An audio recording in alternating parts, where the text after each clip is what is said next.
Hey. Hello, everybody. Greg, how are you doing? Hey, I'm doing great, Brian. How about you? It seems like it's been forever since I talked to you. I hope all's going well and you had a great Christmas. Yeah, with not having the show last week, it's kind of been lonely, hasn't it?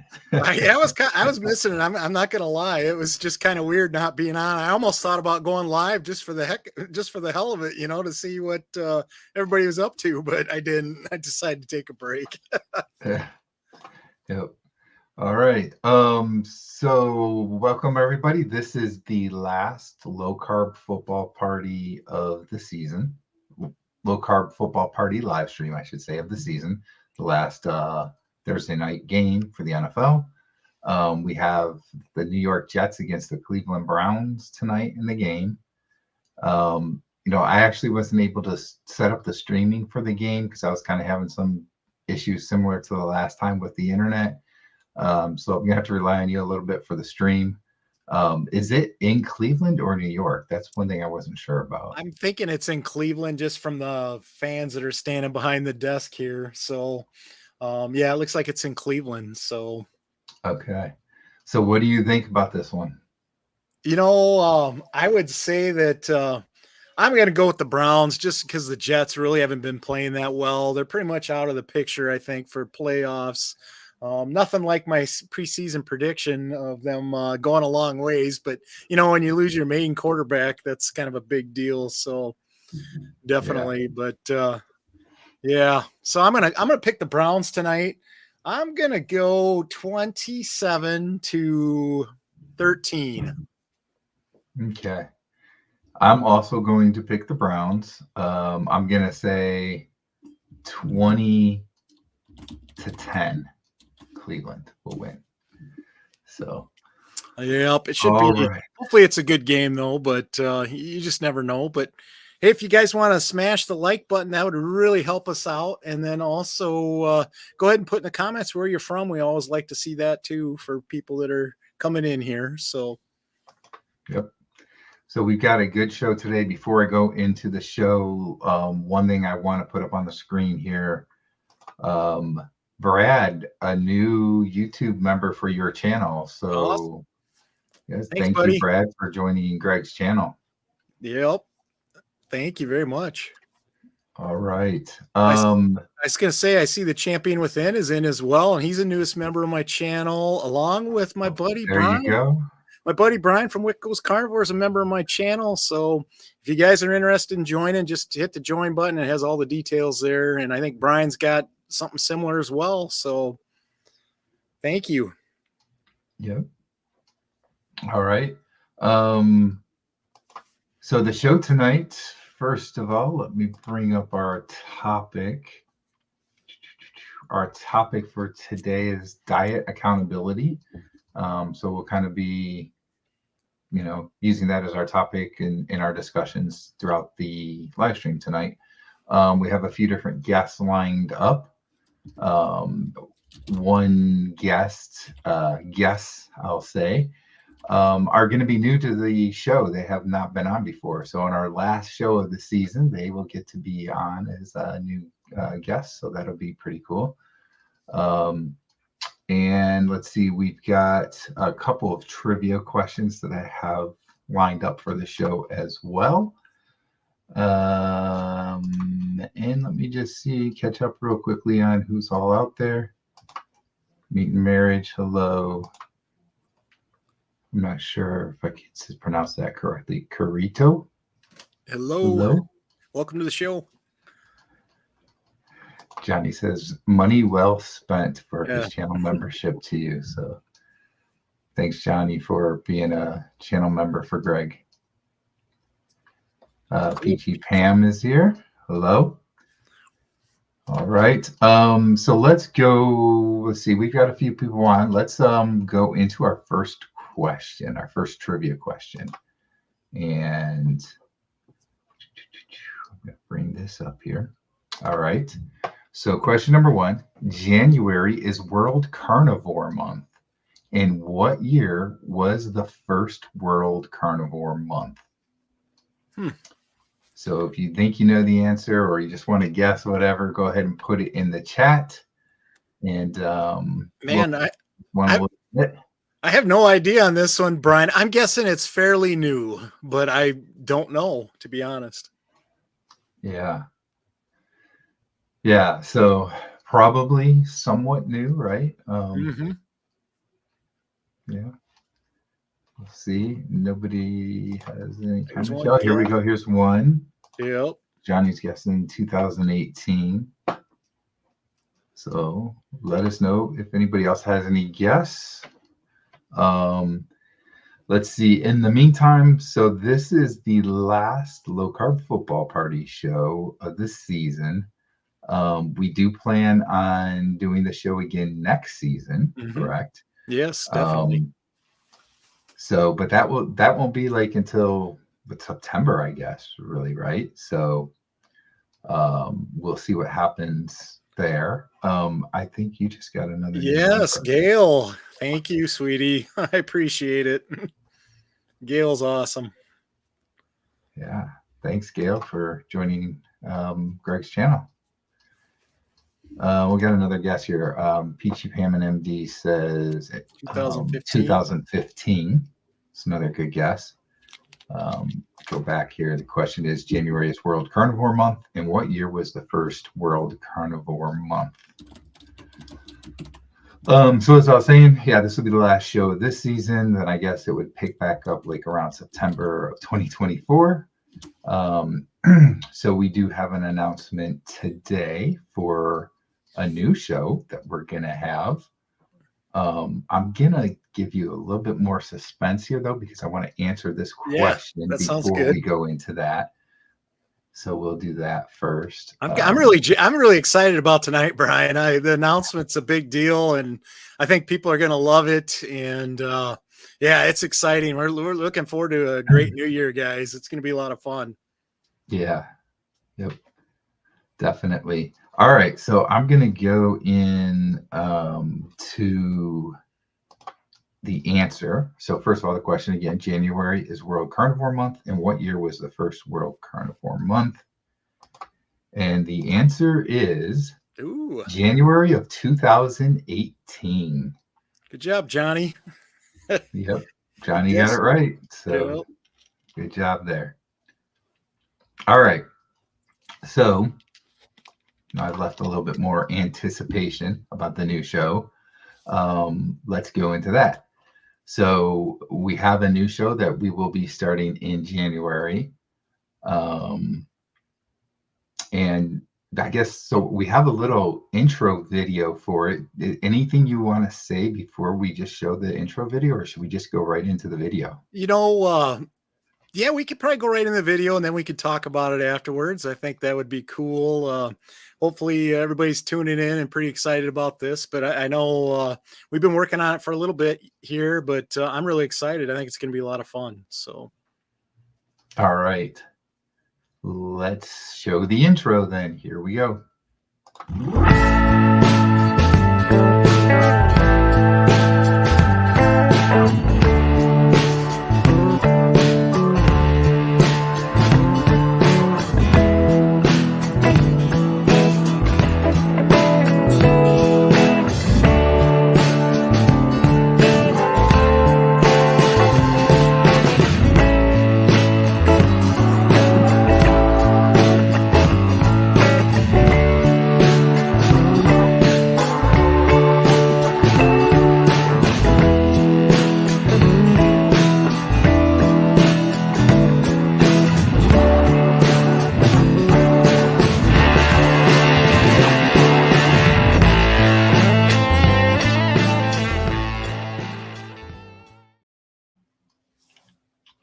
All right. So there you have it, the new show, the Low Carb Lounge, and Erin from Brewing Better Living is with us. She is going to be one of the co-hosts with us. Yes. Woo-hoo! Thank you, guys. It's going to be awesome. Yes. It's going to be a lot of fun. And kudos to Erin for putting that intro together. She did an amazing job. We're really excited to have her on the team for this new show. And man, it's going to be a lot of fun. Welcome, Erin. We're looking forward to working with you. Thank you so much. Yeah, it is going to be a lot of fun, I think. Yeah. Definitely. Yep. All right. So that show, we've already lined up that it's going to be on Thursday. So we're still going to have a Thursday show. Boy, Greg, I think you were taking notes on this. Did we say the time? Yeah, it's going to be at 7 p.m. Eastern Standard Time on Thursday nights, so a little bit earlier than normal. The show is probably, just to kind of give you guys an idea out there, it's going to be a little bit shorter than the Low Carb Football Party. We usually go 3.5 hours on this show, but on the other show, the Low Carb Lounge, we're going to be probably an hour and a half roughly, give or take, but we're looking forward to bringing that to you on Thursday nights. And I think our first show is slated for January 11th, I believe. So, yep, should be awesome. Yeah, that is, January 11th. So we will not have the show next week, but the week after that. So give us an extra week to kind of get into it there. Oh no, right. Gail's gonna miss the show. She's I see that. Dance. I see that. Watch it on replay, Gail. You can always watch the replay. So that'll be good. Johnny's looking forward to it. He loves your content, Aaron. So good. So let's see. I'm trying to think what other we don't have a whole lot of other details, I guess, yet, but like Greg said, it's going to be like about an hour and a half show. We'll probably have guests. Maybe not every show will we have a guest though, but we'll probably have guests at different times, kind of like how we've done here, and just have different topics and so forth. I think it's going to be a pretty good show in terms of how we're going to be able to cover things, because as you know, I'm more carnivore.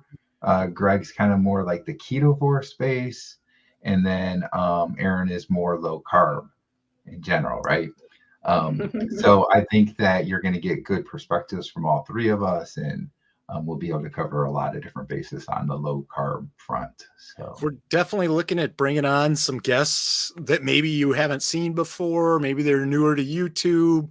Maybe they're just maybe it's somebody that's mainly been low carb. Just a variety of people on. We want the show to be fun. We want it to be funny. We want to be able to be educational, where we're learning something, and it's about improving your health. We may do some challenges once in a while, do a little bit of trivia once in a while, report on current events, or maybe some funny stories in the weight loss community, some success stories as well. So it's going to be a variety, but it should be a lot of fun, and I'm looking forward to it for sure. Yeah, it's going to be a good time. And I don't need to know about football for this show. That is true. Are you drinking coffee? No, you know what? I've stopped drinking the nighttime coffee unless it's decaf. This is the hot chocolate that I make with the Equip and heavy cream. So just a little protein drink. All right. So I'm just looking here. Let's see. I also wanted to put this on here. For those that aren't as familiar with Erin, here's her YouTube channel at Brewing Better Living. Go subscribe and give her a big thumbs up. She puts out great content. She's awesome. So, and so Erin, for those that are watching that don't normally follow your channel or anything, can you tell us just a little bit about yourself and your channel? Hi, I'm Erin. You can see all this on my channel, but I have a long history of weight loss, yo-yo dieting, stuff like that. A lot of health issues that really started to amp up about 10 years ago. And all of that led up to this past May, when I was diagnosed with celiac disease, and not only went gluten-free, but jumped in with both feet, went very low carb, non-processed, and just, suddenly everything in my life improved. And that's basically what my channel is about, living the low carb lifestyle, as well as I'm trying to because I feel like that's needed for people going through this. And a little bit of just like home type stuff. I used to be the low carbist. I don't know if people know that, but I changed my name just so that I could kind of expand and do some other health related stuff too. So that's just basically what it is. All right. So make sure you go over to Erin's channel and give her a sub, support her. She's going to be part of the team. And, Erin fits really well with me and Brian. I know she's a lot of fun, and we get along well on camera, and just, we become friends, I guess you could say, through this year. So it's pretty awesome. Yeah.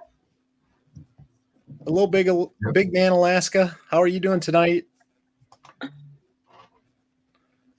Hey, good to see you out there. So let me see, something else I wanted to bring up here.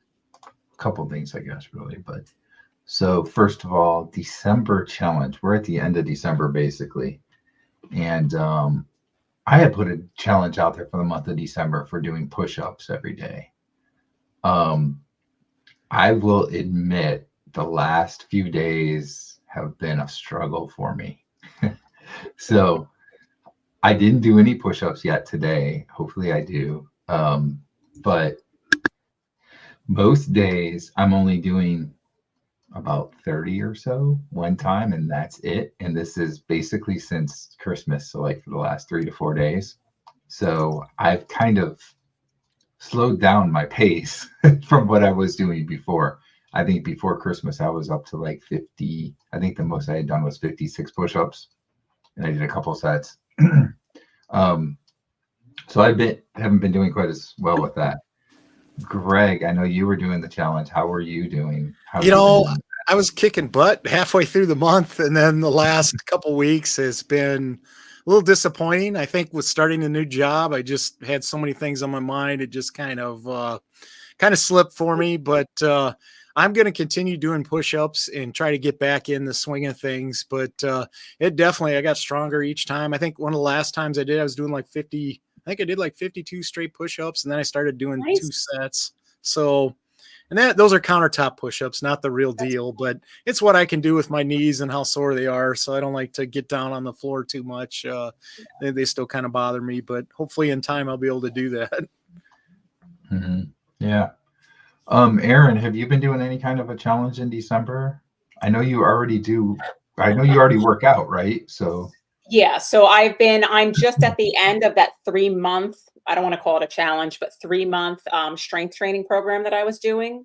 And so no push-up challenges, although I do push-ups in those workouts, but I'll be starting again. She's starting another program that starts in January. So I'll be continuing on with that. But yeah, I work out at least 3 days a week now.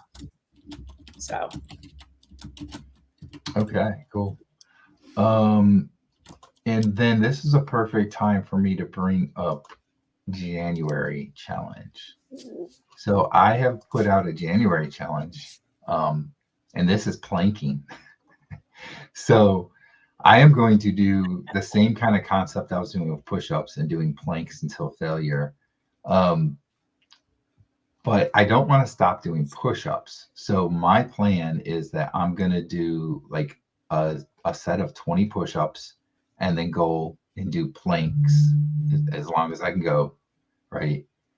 Do the plank and then maybe rest for like 5 minutes and then do another set, the same thing, the 20 push-ups and then the plank, and maybe do 2 to 3 sets of those. So that's kind of my plan.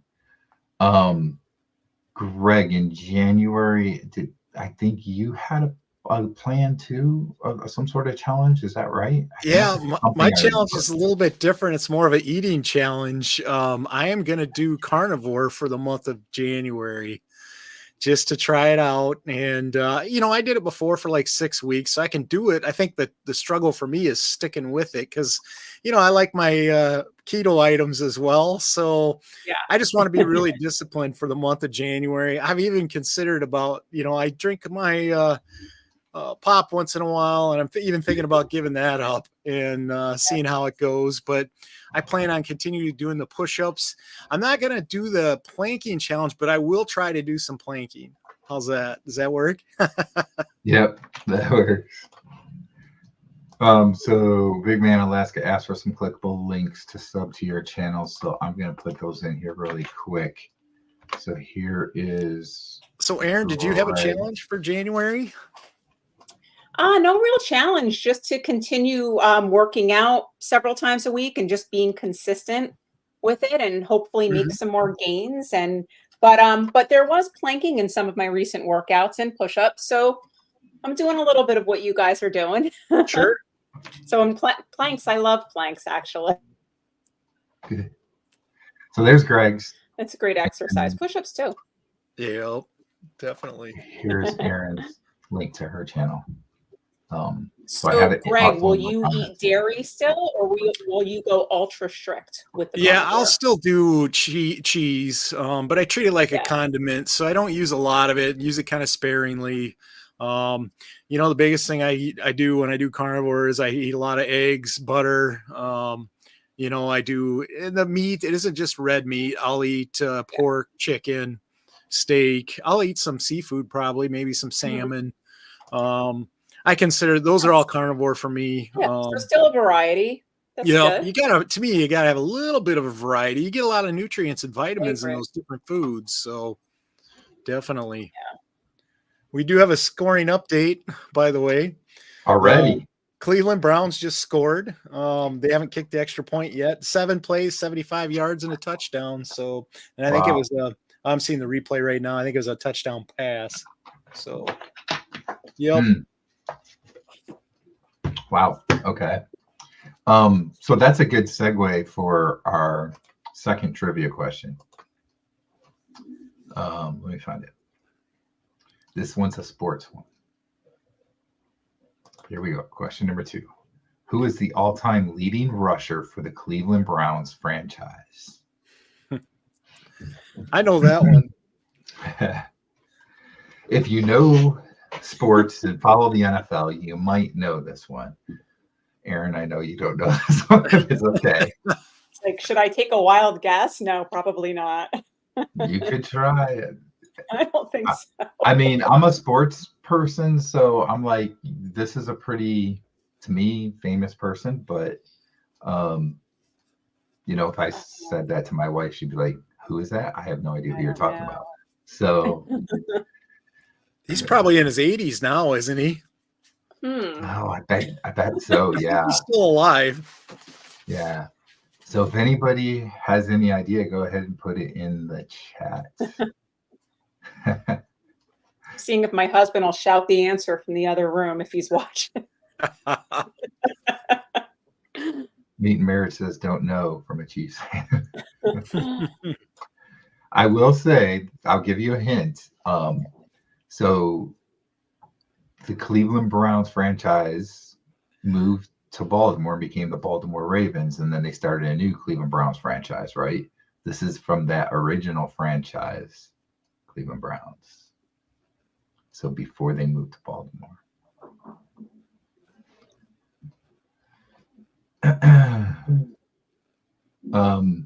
Let's see, where are we at?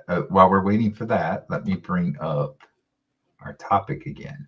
If I can, I got so many things up here to bring up. Where is it? Where's our topic? Here we go. Today's topic, diet accountability. Greg, what would you say would be the best things for keeping yourself accountable?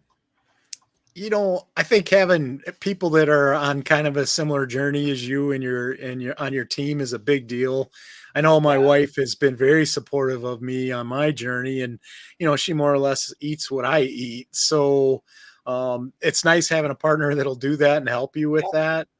That's been a huge deal. Now, not everybody has that luxury, but I think that's where you find the community online, maybe a friend, a coworker, somebody else to go along the journey with you to help hold each other accountable. I think even just having an app on your phone, tracking your food, tracking all that stuff. There's also communities online in those apps too. Carb Manager is the one I'm thinking of because I used that heavily when I first started this. But it's really nice. It kind of holds you accountable. You see what you're actually eating. figure out where maybe you went wrong, and you can hold yourself accountable with the app. So if you are going solo, you can do it that way. And Aaron, how about you? What kind of accountability tips do you have?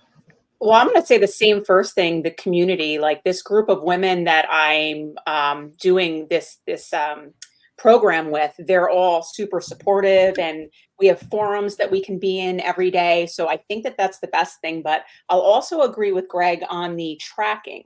I know a lot of people don't like to do that, but for me, that's a big thing to be able to actually see what I've eaten and what I've taken in as far as my macros. And I'm going to add one very unpopular one that works for me. I know this is not a thing a lot of people like, but I weigh myself every day. And only because I see the typical ups and downs, and it's not about caring about that I gained a little water weight or, that sort of thing, but it's okay, maybe I ate something that I shouldn't have that led to that inflammation type of deal. So I do that every day, and that also helps with the accountability from my point of view. Yeah, definitely.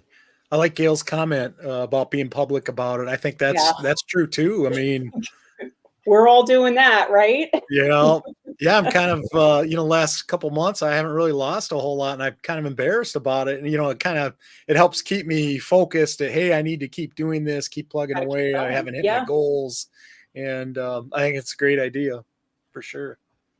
Yeah. Big Man Alaska also said he started out using a handwritten food log. So I didn't use a handwritten, but I had a particular like a Facebook group that was private with my internet's myself. Buffering. Are you guys having that problem? No, but you just froze. Yeah, you did freeze there for a minute. You froze like that. Yeah. Oh, now you're moving again. Okay. So I had an accountability partner for the first several months, and we had like our own private Facebook page, and we would journal what we ate and so forth, and keep each other motivated and on track and so forth. So that's another good thing to do. So Right. We never answered the question, did we? Oh, go back to it. Who is that? Oh, let me go back. Aaron, I like weighing every day too. It helps me a lot, I think. Stay on track. Used to those fluctuations that are normal so that they don't freak you out as much, Yeah. Okay. All right, so we never answered this question. Who's the all-time leading rusher for the Cleveland Browns franchise? The answer is Jim Brown. So okay. He was in some commercials and I think one or two movies too, wasn't he? James Brown. After his, not that James Brown. Not that James Brown. No, but he was a great running back for the Cleveland Browns, Hall of Famer. All right, those are the only trivia questions I had for today too. So sorry, but did anyone guess that or even comment? I didn't even see anybody. No, nobody guessed it. There were a couple people that said, "Yeah, I don't know," or I'm not a big football fan. So that was about it. Yeah. So I think I made that a pretty tough question. So let's see. Just so you know, I was going to say the Jets are almost scoring too, by the way. Oh, wow. They're on the 20. Gail said that she actually knew that one. So pretty cool. Must be a little delayed. Yeah. So it looks like my prediction of 20-10 is probably not going to be accurate if they're about to score. Breece Hall just scored a touchdown, so it's going to be tied up once they kick the extra point. Wow. Okay. All right. So it is 8:30 8:30 Eastern time, 7:30 Central time, and we have our next guest, or our first guest, really, because Aaron was on for the big announcement and so forth, and to spend some time with us. She's probably going to stay for a little bit longer, I think, right, Aaron? Before you have to I'll drop stay out. for a little longer, sure. Yep. But we have our next guest, so I'm going to go ahead and bring them in. They are new to the show. This is the first time that they've been on with us. So let me cue up our, I'm a little behind here, sorry, our little intro thing. Here we go.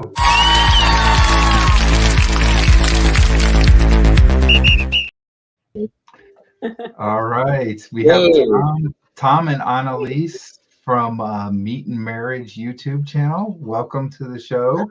Welcome. Yeah, thanks for having us. Yeah. So for everybody out there that is not familiar with your channel, why don't you tell us a little bit about yourselves, about the journey that you've been going on, and then what you're doing with your YouTube channel. So Let's you start. in June of this year, my sister called me and asked if I wanted to do a 21-day sugar-free challenge. However we wanted to do it, just no sugar. And on day one of that, which I just did like a standard keto, which is kind of what I had done in the past. Well, we were driving and they were having this conversation. We were driving. That's really important, folks. I mean, well, it was. So- I was just listening and catching it from the Right. background. I'm not speaking for you yet. Oh, okay. I'll start Okay. speaking. No, I'm no, going to go start ahead. No, go speaking ahead. for No, him. go ahead. So I was finalizing, okay, we're going to start, was it June 5th? We'll start Right. that Monday, first Right. Monday of June, whatever. And Tom's we're driving back from the lake. He's just listening. I have long since stopped trying to get him to do anything for his health. And so June 5th comes and I'm like, okay, not doing this, not doing that. Like we had been sugaring it up for a lot of years before that. And then all of a sudden, wasn't it like that night or something? Or would you tell me that morning? The next mid morning. Whatever it was, Yeah. he just like kind of under his breath, he was like, I'm doing carnivore. Well, you were like, are you going to do anything? And I'm like, Oh, I I'm did? doing- I asked you? Yeah. Oh, I said, good oh, on I'm me. doing carnivore. She's like, what? I I'm just like, yeah, thought it's he kinda weird. was nuts, but he's nuts. So like, whatever. I didn't even know what that meant. Like for him, keto was always like low carb and tequila. Like there was always the element of tequila. So I never thought for in a million years that anything would not include tequila. So I was like, I guess it's meat and tequila now.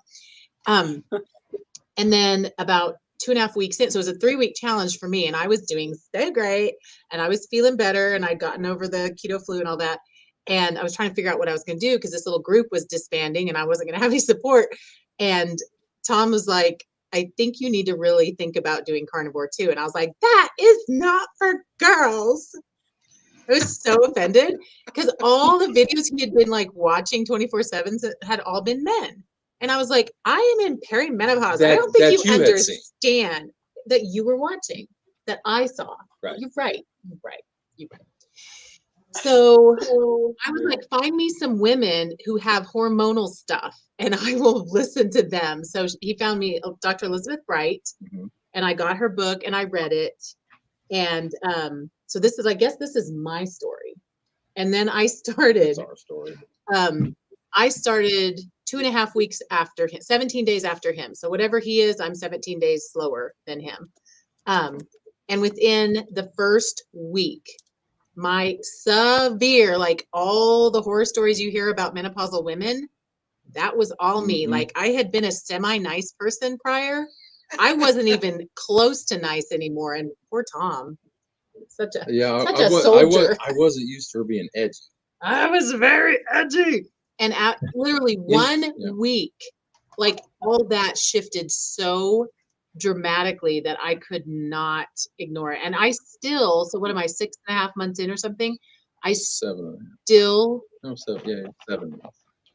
I don't know. I'm not math. The math ain't mathing. But however long it's been, half a year-ish, like I've just kept getting better and better. I've lost, he'll tell you how much he's lost. So just keep that in the back of your mind. But I've lost maybe 30 pounds and I'm just like, whatever. I don't weigh. I threw my scale away. This one brought another scale back in and weighs like 16 times a day.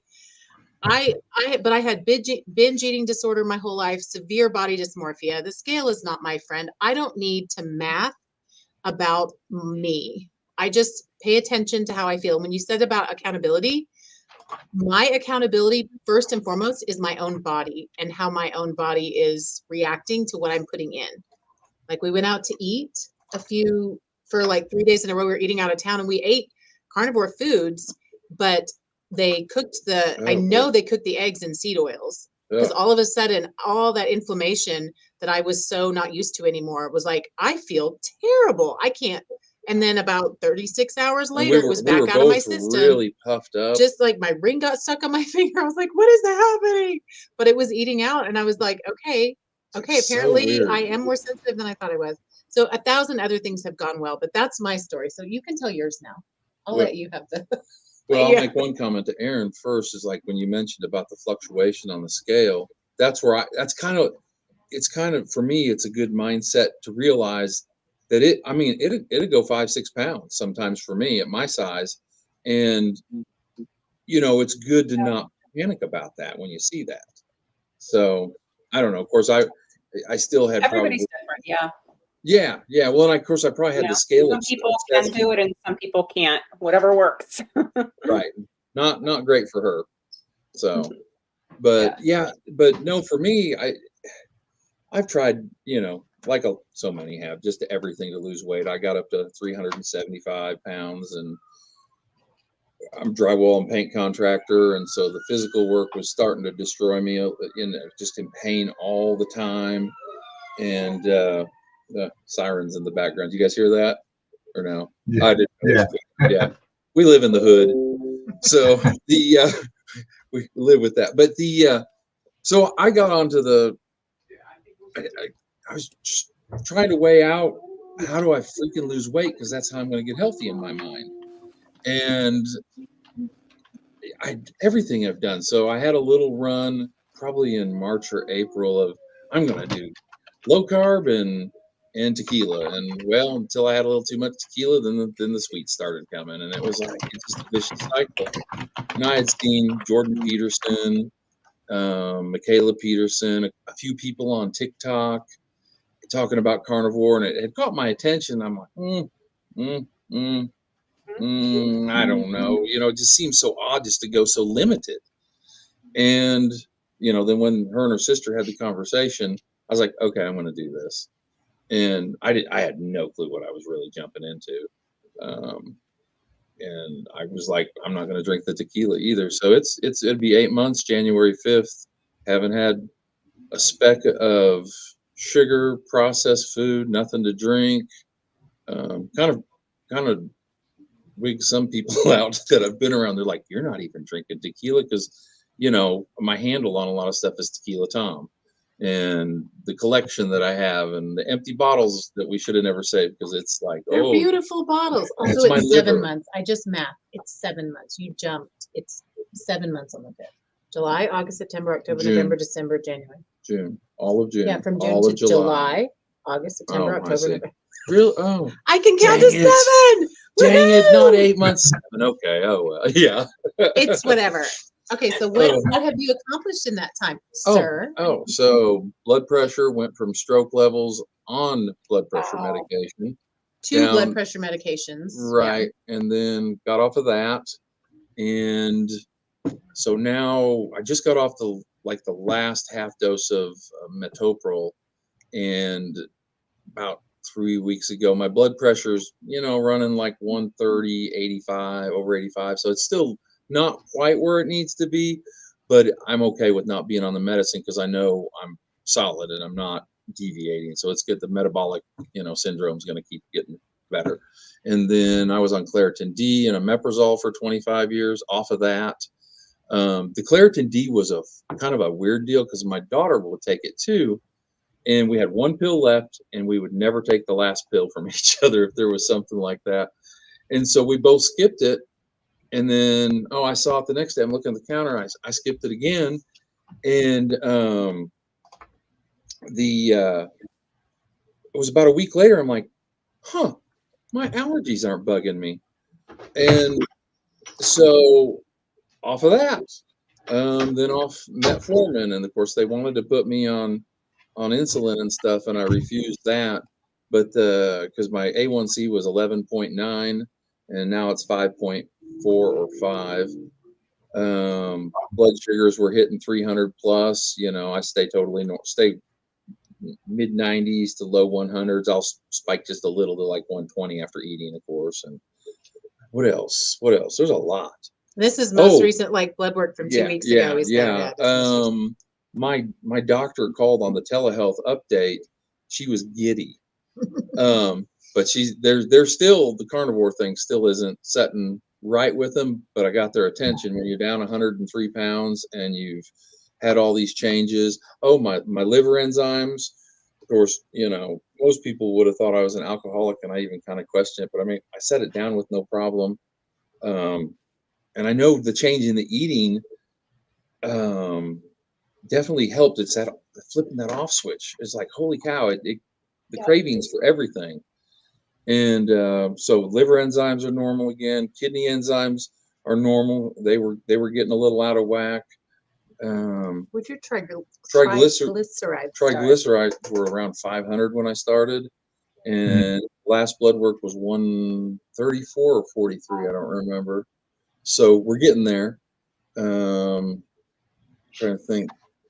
His LDL, mental clarity. That's probably he got the biggest COVID thing. like a year and a half ago, and he would literally in the morning he would wake up and he would just sit on the couch and like he'd be like, "You have to help me. I can't form any thoughts." And running a drywall and paint contracting business, and you've got changes by the minute every single day, and you got to be sharp. You got to be fast. And I'm like, I don't know how to do this. It was scary. It was really scary. And I didn't even know how bad it had gotten until he started to get his clarity back. And all of a sudden I was like, oh, he's starting to run circles around me again. This is what I used to know, like years. We've been together 19 years. So it had been, I think, declining gradually for a while, but COVID really did him in. It pumped up the type 2 diabetes really bad. And it just made him so foggy all the time. It was terrible. He was just like in a cloud of doom all the time. It was so sad. I don't know. There's other stuff. So much. It's just crazy to think what's changed. And of course, my target weight's 215, so that'll be 160 pounds. I don't know if 215 is where it's at, but I'm just so excited to see the metabolic changes that are going to go. And then the weight became secondary. Initially, it was all about the weight. I'll get healthy if I lose weight. And it's like, well, then after all the consuming the content that I could, I was like, oh, I'm losing weight because of my metabolism. My metabolic syndrome is getting better. Yeah. So after 100 days, he said, I really feel like we need a voice and we need to share and get this out there. And so that's when we started the YouTube channel. Oh, and that was, I didn't want to do that the 100 days was because, I mean, I followed through it breathing and I'd follow through on drinking tequila and eating donuts. That was his brand. And I like today we ride, she works with me and we were riding to the job and I had this, oh my God, I haven't had a drink in 8 months. Or so it's 7. 7, 8. It's all the same. Anyway, I'm like, it's like, that is so weird. He's total, like people don't even recognize him. Today, he wore jeans. He put on a pair of just like his body's reshaping, like whatever weight you are right now. 272. 272. So when he used to weigh 272 before, like on his way up, these jeans he wore today did not fit. And he worked, bending and everything. And like he's always worn basketball shorts since I've known him for 19 years. And I've been teasing him that his shorts are like little skirts on him now because they're so big and they're just so baggy. So he literally wore a belted pair of jeans. And today I'm like, who is this person? He looks so polished. When I came out, my daughter's like, she works with us too. She's 22. And she's like, you're wearing jeans? It just rocked everybody's world. If you understood Tom, you would be like, what is happening? Yeah, I mean, if it's 10 degrees outside, I got shorts on. And which are now a skirt. Now, well, the ones I have. So then one of the girls that's worked for us for about 6 years, I went and checked on where she was working and talked to her, and she didn't say anything. She looked at the jeans and she goes, I've never seen you in jeans in 6 years. And then I went and checked on another one of the guys, and same thing. He said, you're wearing jeans? Holy cow. So just, starting to get people's attention. It's like, because Tom's always been so large and in charge, and now he's becoming smaller and in charge, and people are like, what are you doing? All right. we'll try to shut up for now. No, this is great. So I want to go back really quick to the blood pressure thing. You're completely off of medication now, and you were on 2 different medications. Yep. Wow. I was on. That's great, and that's fast. Yeah. It was. I was wondering how You long got off it would the take. first one within like 6 or 8 What weeks. was? Oh, I was taking clonidine twice a day, and then the metoprolol. They wanted the ACE inhibitor, the other stuff, lisinopril, and different things like that. Made me feel like a zombie, and I didn't like it. So I told him you have to give me something different. So we tried that. But it still wasn't working. Nah. He was taking his blood pressure 3-4 times a day. I'd still be and it was always crazy. 150, 155 over 100, 110. And, Yeah. of course, when I was at the stroke level, I was 190 and 200 over 110, 115. And so. And that was just for days at a time. I mean, it was like normal. But, yeah. And then, so for your triglycerides, you mentioned that you were, I can't remember if you said in the 400s or 500s. And Right at 5, just a little under 500. And you went down to 134. Is that just in like a 6-7 month period? Or yeah, that's since I started. He's been getting blood work every other month. Right? Every 3 months. Every 3 months. Well, but he's had got 4 2 more. Since he started in June, the 7 months. Yeah. He's had 4 blood draws. So we've got a really good map of his progress. Yeah. Which is crazy. I don't know. All right. I've got it on the screen here, but I also want to mention it to everybody watching. If you have any questions for Tom and Annalisa, I'm sorry. Put a Q in the front, huh? Thank you for trying. Put a Q in the front and go ahead and ask the question in the comment, and we'll get to your question. Let me see here. I don't think I've missed anything yet. I have not. What was I just going to go back in? Oh, I know.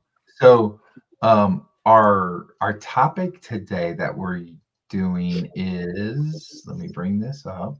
Man, I got too many things in here. Here we go. Diet accountability. And this works great for you because you can be accountable to each other, right? Both of you are doing it together. Yep. So that works great. But what other tips do you have for people out there for being accountable on the diet that you're doing? I think for me personally, the biggest thing that helped me is just digging into all the TikToks, all the YouTube videos, all the doctors, just consuming content relentlessly. And of course, our daughter would sit, and I didn't even know she was on her phone. I didn't know she was paying attention. And so she's like kind of carnivore now. She's definitely meat based. Yeah, she's meat based for sure. Just and by so she feels better. So but now she can't. Yeah, she feels so much better. She can't eat the carbs first. She always makes sure she nourishes her body with meat. And the good animal fat, and then if she wants to have something, and she's 22. I mean, of course she's gonna crazy to even think live her life, but so she feels guilty sometimes. So I feel like she thinks we're holding her accountable, but we're not. She can do whatever she wants. So there is a pressure that's it's a positive peer pressure kind of thing. Happens. But I think the consumption of content, research, understanding things that we had, I did not even know what metabolic syndrome was. And Tom was a walking case of almost worst case scenario. He wasn't dead yet, but he was close. He was headed there fast, and he had every single symptom. And I didn't even know about that. I didn't know it was all related to insulin resistance. I didn't know how to fix it. I didn't know any of that stuff. So research is definitely your jam. It's even like my doctor, when she's freaking out that my A1C was 11.9, and she's like, you don't understand, you got to get on insulin. And I said, I'll change my way of eating, and I'll make changes. And she just kind of looked at me, and I'm like, really? I will. Well, this was probably about a month before I started carnivore. And I'm like, oh, I really did. Yes. And when we go back, she's going to be like, yeah, you're not a liar. I actually did it. And so consuming content, learning stuff, part of that was I didn't know how bad being diabetic was going to destroy my life. And I'm sure I've been, pretty well, they had me at pre-diabetic, but might as well be diabetic at that For all point, even intents if and it, purposes, you you were know, as there. far, Yeah. you know, from what the skin tags and the discoloration in my legs and stuff that happens, and you know, You were headed there for a while. yeah, wasn't pretty. And then the drinking heavy and learning about the effects on the liver between the fatty liver disease and, what are they? Yeah, and non-alcoholic fatty liver. and then the alcohol, you know. So it's like the more and he's educating his doctor and everybody else too. Like this was really the reason why we started the YouTube channel. It's like, we need to give this boy a microphone. Like he needs to share this information or he's going to explode, because he's very careful not to force anything on people around us. But man, if someone's even remotely interested, wow, you're looking great. What did you do? It's like, uh-oh, here comes the fire hose. So like he needed, and I'm really used to online stuff and being in front of a camera. I run another online community. And so I was like, oh, I'll help you. Like, I'll be your little social lubricant. And then But you still are. turn on the camera and then he can go. So, is it my turn to talk about accountability? In a second, I was gonna say to Aaron, yeah, it's like, so you dug into the content too then? Mm-hmm. Yep. I watched it nonstop, drove my family crazy. Oh, you got this stuff. You got this guy on again, like Ken Berry on the TV. And it was so interesting to me at that point, you know, like I wanted to like soak in as much as I could, you know? So. Cool. That's awesome. Yep. And it was weird to watch, because I was raised by like Mr. Organic, a soil scientist who was doing like organic before it was cool. And we were raised hating Monsanto and like all the things back in the 70s. And so I knew that food was medicine, but I didn't like, it was so strict. And then I rebelled and I was like, I had this major disconnect. And like, I have actually learned that food is medicine through this guy. Like how? So I haven't been as interested in the research, but just by him talking about it and making it interesting to me, like I've learned so much. I did not know what a triglyceride was. And I think I partially just because I was okay-ish with my health, I wasn't going to dig in and change anything so I could live longer alone after he died in a minute from a stroke or a heart attack, like any second. I think I just really emotionally detached from my own health, much less his. So it's really cool to be restoring that and to realize we're going to grow old together with like a decent quality of life for a while. Like we have life ahead of us, and like he can wear jeans places now. We could go somewhere that requires pants and you wouldn't be like, not me. Well, the last time was my sister got married. Well, I did the ceremony, and that was last September? August 22. Right. Yes. So I'm like, okay, I'll do it, but I'm not dressing up if that's cool. I don't want to tuck in my shirt. It's an outside wedding. She goes, absolutely. So I had to lay on the bed on my back, and she had to button my pants while I held my gut back because I couldn't do it. And then even with that, then they become loose as they stretched for a while, and I'm trying to do a wedding. I'm like, God bless. It was terrible. Oh God. And then I didn't have shorts with this, you know, everybody went out to a couple of bars dancing and all that stuff. And I didn't have shorts. You were miserable. Oh, I was. Yeah. Everything's better now. So yeah, Tom holds himself accountable. He is not one to ever do anything just because someone else is doing it. But I do think that, I mean, it's so easy that we both do it. And we're both very independent, and it just makes it easy because then I'm cooking whatever and he's eating it, and I don't have to make 2 meals. But my accountability, I'm going to go now. Okay. My accountability is how happy my body is. No, not that. You get to talk. I just want to talk for a minute.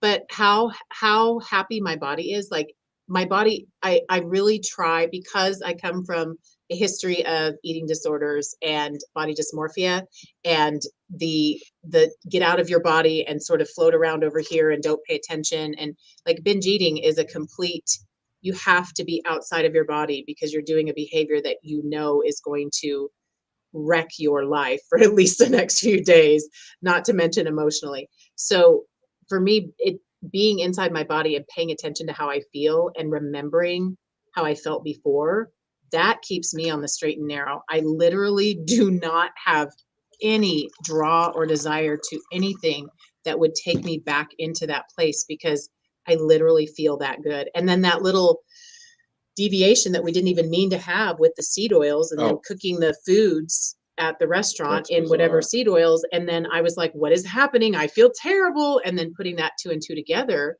And it wasn't just one meal. It was that I had 3 lunches in a row at this same restaurant.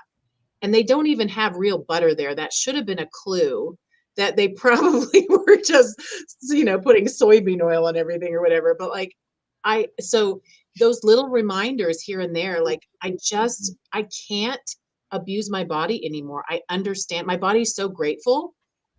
My body feels like a friend, like a best friend that I don't want to abuse anymore. And I spent my whole life, I'm almost 50, I'm 49 and a half.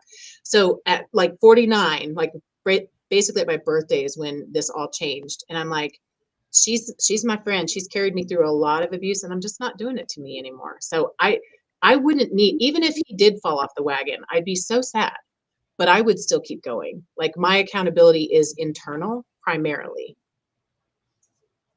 I think yours is too. Mm-hmm. Yeah. We go try to pull each other out of the hole if we fell, but we wouldn't. This has been a bizarre change for that. 7 months, not 8, of bizarreness. It'll be 8 months in a month, so whatever. It's been really, really strange. It was the right timing, and it was for both of us. Storm. Yeah. Yeah. A good perfect storm. And I am drinking coffee, but it's decaf. Talking about the coffee earlier, so you had your hot chocolate, keto chocolate or something like that, wasn't it? Yeah. Aaron's a big coffee drinker, right? Right, Aaron? Just a little bit. Yes, same. But I am cutting back a little, like I said. I had to stop because with carnivore, I was feeling so good, and I'm already a really high energy person. And I decided to do the world a favor and just take the extra chemicals off the top, because it just wasn't helping. Ooh, Nurse Kim is where you thought you were. Yep. On the 5th even. It'll be 7 on the 5th. Yes. So we are a month behind you, Nurse Kim. Well, I'm a month and 17 days. That's awesome. That is awesome. Congrats. Very cool. So Greg, it's like a permanent way of life thing. It's not like, I wonder how long we'll do this. Like, we're just here. Sorry, Brian. Oh no, you're fine. I feel the same way too about, it being permanent life for me now. Like I'm not going back from this. But Greg, I'm sorry. It's been a while, and I think you've had a couple of score updates that you put in the chat. You want to give us a quick update on the game? Yeah, it's the end of the first quarter. It is Cleveland 20 and the Jets 7. So there's a pick 6 for the Browns, and I don't know. The Jets haven't really moved the ball that well. So it's ended up being high scoring already at the end of the first quarter. So once again, my 20-10 prediction is way off. Oh wow. Yeah, it's going to be that's going to be a blowout. They'll be putting in second string here, second half. Yep, looks like it. Gosh, yeah. I'm for whoever helps the Chiefs. So I don't think it's Cleveland either, is it? I don't know. Probably not. Yeah, not so much. I don't know. Chiefs are choking this year. Yeah, they aren't as good as in the past. I don't think. It doesn't seem. No. It's been a weird year though. Oh, whatever. I don't know. I used to. Not in a bad way. We both used to follow football like crazy. And then we got together and just, I don't know. We were just like, And we pay a little more attention because my nephew is Mahomes' bodyguard, and so.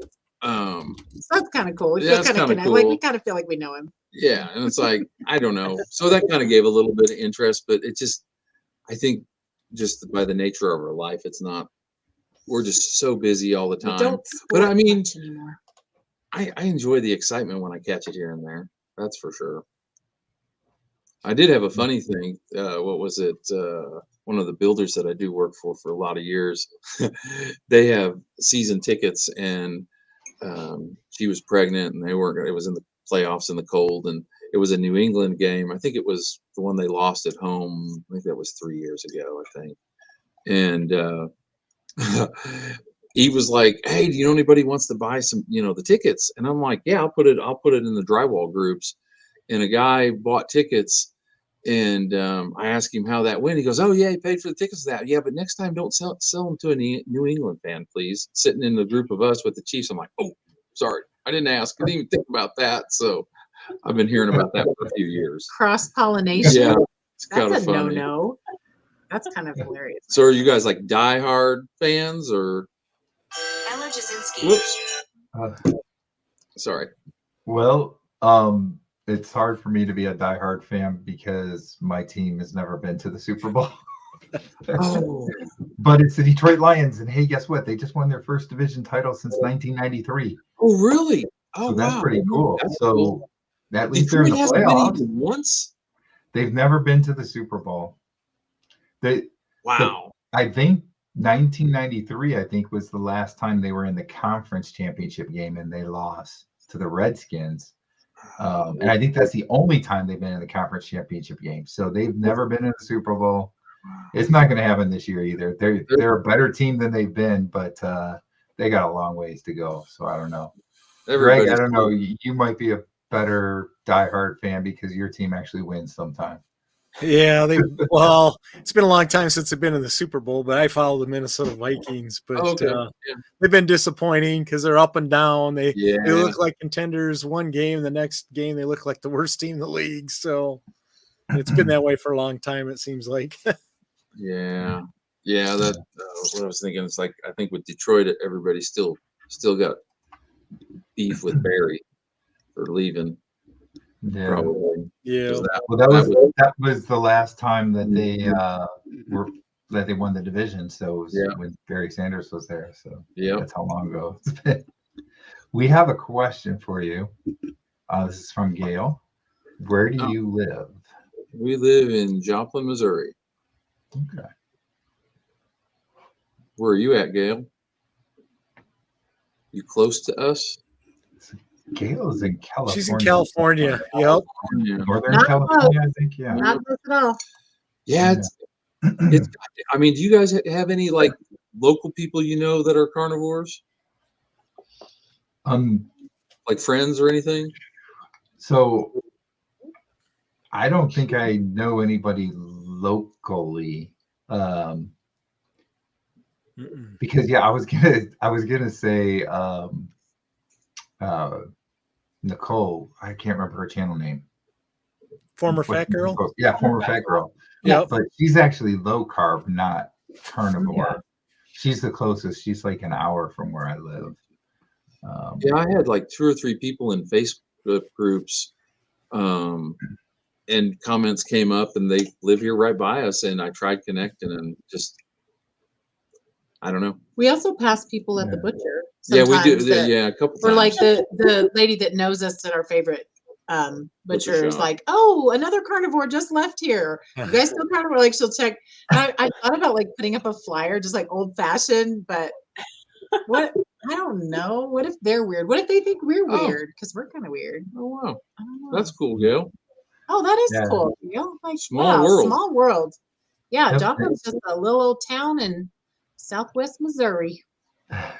And then that's known for its big old tornado. She's in Gold Country, California. Oh. So interesting talking about the carnivore thing. My youngest daughter is in school down in South Carolina, and one time when we were down there, the one evening we went to a restaurant. It was a steakhouse, and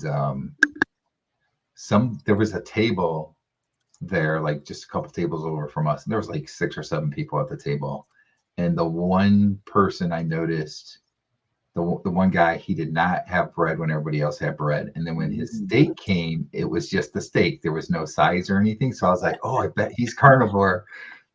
So I was doing the same thing, right? Like I had the steak and no sides, and then the other people that worked with me were eating all the sides. Right. That's what we do if we go with non-carnivores. It's like, here, you guys, what sides do you guys want? What do you guys want? Well, and also, I just thought about, we met someone through like kind of a distant relative of Tom's. Oh, yeah. And her husband is carnivore. And so that was just the first time we'd ever met him. We just kind of had this weird like hangout one evening. and ended up talking carnivore the whole evening. He's a disabled vet, and just his military service like wrecked his life and his medical care, they're from, and carnivore has given him back a semblance of a life. It's still not perfect, but like when he's strict carnivore, his body will function. He can do his PTSD is like under control, and he has like, otherwise he has like chronic migraines. He can't function. So I thought that would be cool to have them on and have him on as a guest, because he's just got a really neat story. But yeah, so he's here locally. Yeah, I thought about that. That's true, yeah, because I was just at one meeting that was so random a few months ago, and I kind of forgot he was on. So I'm sure they're around, but I don't know. I feel like we're not as vocal as some other ways of eating are. Maybe we're not running around like, look at me. I mean, we are on YouTube, but I try to be. I do not advertise, because especially like my friends are all like perimenopausal too. So they're all in the mood I was in before I started carnivore. I am not going to be that girl. It's like, hey, I know how to fix you. Like you're all like getting on hormones and they're doing the, like hormone replacement therapy and stuff. Like, do your thing. I am not here to tell you you're right or wrong. I'm telling you my experience is different. And if somebody wants to dig that out of me, I'll let them, but I have not had any takers yet. Right. Every once in a while, I'll just drop a little hint that they would have to be looking for to pick up. But like, yeah, nobody, like, I don't link meat and marriage to any of my other socials. Nobody knows. Because it's not, I don't want to lose all my friends. Yeah. So,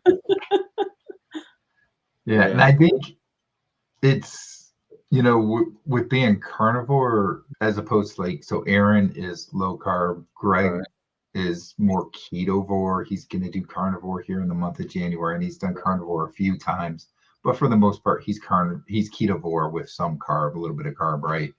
So I think for them, it's maybe a little bit different than what it is for us as carnivore, because like, for instance, I know when I went to the doctor, it was bad enough just to say low carb,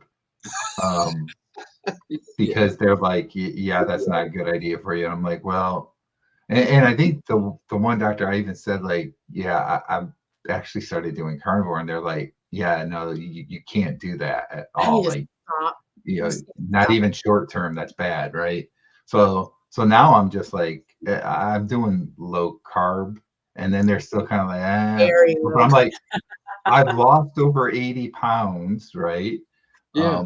I don't have all these health issues that I had before. Like I had AFib, and I haven't had an episode in like 17 months now, I think it is, That's amazing. And like my cardiologist at this point is pretty much on board, because he's like, wow, this is great what you've done. But like my other doctor, he's like, has your cardiologist talked to you about taking a statin? No. And I'm like, my LDL actually isn't even high. It's like right at the borderline of normal. Oh, wow. At the above, the above part of normal. And right. I'm like, yeah, no. And he's like, yeah, I don't think you should be doing low carb. And I'm like, but I've lost 80 pounds. I don't have AFib anymore. How do you argue with my blood pressure is lower? Yeah, just pill pushing. I did keto for about 18 months, and that was the last time I got skinny. Like I got thin, and I was over fasting, and I was willpowering and punishing myself. And as soon as I had a mental health crisis, I fell off of that wagon straight into a bowl of that Oreo and whipped cream dessert. What's that one called? And never climbed out of it until this past June. That was about a 4-year thing, but nobody gave me grief about that. Not even the fasting. Because I did lots of long fasts. I did a 13-day water fast. I did 7-day. I was doing 3-day fasts every single week. So it's like, how about we just don't do food at all? Yes, that's a great idea. But nobody really gave me grief about that. But boy, you do say keto, carnivore, low carb. Boy, they'll fight you. Oof. It's crazy. So I thought Erin was shaking her head when I said that maybe we don't get it as bad, but I guess like Nurse Kim said in the comments, I'm a closeted low carb person. I mean, a couple people know, but I don't post anything about my YouTube or my Instagram. I have all other accounts for everybody else. A couple people have found me. I've seen some people sneak in. I don't know how, but I do not publicize it. Nope. So I just don't even want to have to go there. Yeah. Well, like today, our last week's video we did, or well, I don't know if it was last week's. We just had a 50-second video we did for World Carnivore Month with our dog. So the other carnivore in the house, and I went ahead and put it on Facebook and talked about metabolic syndrome. I just thought I'd just kind of see who would just even chomp on it. I got 1 like, and if I would have posted about your time's working better than mine. You can't argue with results. I mean, you can, but it's kind of silly. Yeah, the results speak. But yeah, I was just kind of curious to see if anybody would bite or ask questions. Because that was kind of your first time of really like. That's the first time I put a video out there on regular that Facebook we were doing. And being like, hey. So it's like I kind of outed myself a little there, and I might do that a little more just. But it was as crickets. It's the first that is kind of weird. Yeah, it was crickets. Yeah, but you know what? I bet that people were looking it up after that. They're just afraid to say anything or to like it. They don't even want to be associated. They're probably like, what the hell is carnivore? Looking it up like a crazy person, but they don't want to say anything because they want to go there. Yeah.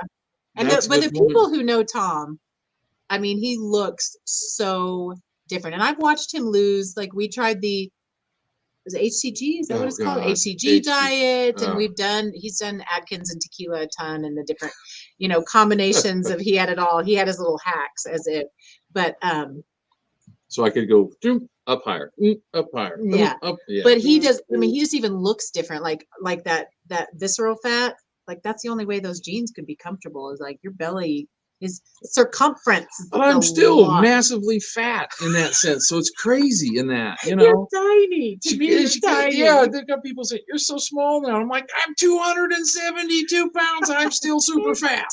You're but it is different. Me. But it is odd. I don't know about like for you, Brian, at times it's just like, oh my God, I'm like, I don't know where you're at on your journey, if you got more, if you're done or whatever, but it's like at times, was it ever, oh my God, I'm like actually kind of thin. Like what? So I don't know. I definitely have more body fat to lose, especially in the belly. That's been the place that's been the hardest to get rid of, though. But I do look a lot better than I used to. So I will say also, so we were talking about like friends and family and that, right? They all know that I'm carnivore, eat basically just meat. And for the most part, they're accommodating. Like we had a party like over the summer that we went to at a good friend's house. And when we got there, they were like, yeah, we got all kinds of meat here for you. We know that you just eat meat. So, there's plenty of meat here. Don't worry about it. So that was pretty cool. That is. So in that sense, yeah, people have been pretty accommodating. Nice. But then there's sometimes like the comments, the questions like, so you don't eat any vegetables at all? Yeah, that really throws people. No. So I will say that sometimes I do mess myself up, and for some reason I still like mashed potatoes, and I will have mashed potatoes sometimes. How much butter do you put on them? Butter and salt quite a bit. So is it the butter or is it the taters? No, I get it. The combo. Yeah. I've always, the mashed potatoes always covered them in butter. Yeah. Pepper. Yeah. That's cool. Yep. That's cool. But yeah, so for me, like that's been all right. It's just more so like doctors and that, so like I said, my cardiologist has been pretty good with it now that he's seen the difference that I've had. He seems to be pretty open to things. The primary care doctor that I had never really was, and he actually moved too. So I was kind of at the point that I probably needed to find a new doctor anyway because it wasn't really working very well, but he moved anyway, so I have to find a new doctor. And of course I've been lazy, so I haven't found a new doctor yet, but I'm not due actually to get another round of blood work here for a few months. So I go every 6 months to get blood work just to make sure everything's still, looking good and all that stuff. So it makes sense. And when you talk about cardiologists, I had a heart scare. I think it was about 2.5 years ago. Yeah, it was 2.5 years ago. And I thought I was having a heart attack. It was like 100+ degrees outside, had a house all closed up that we were shooting texture. And so it was baking in there, and felt that tightness on that left side, and went out, couldn't get cooled down. And so I ended up, going to see the cardiologist for the first time, and got a, cardiac scan prior to that. And it was like 600 and something. So I do have some concerns there a little bit, but I haven't really dug into it, but kind of curious to see, because I've heard stuff that say that calcium score can go down, but doesn't usually. And of course it's about stabilizing it and all that. So, you got any thoughts on that? yeah, I don't know. I haven't had a calcium, what do they call it? The CAC test, whatever. I haven't had that done yet.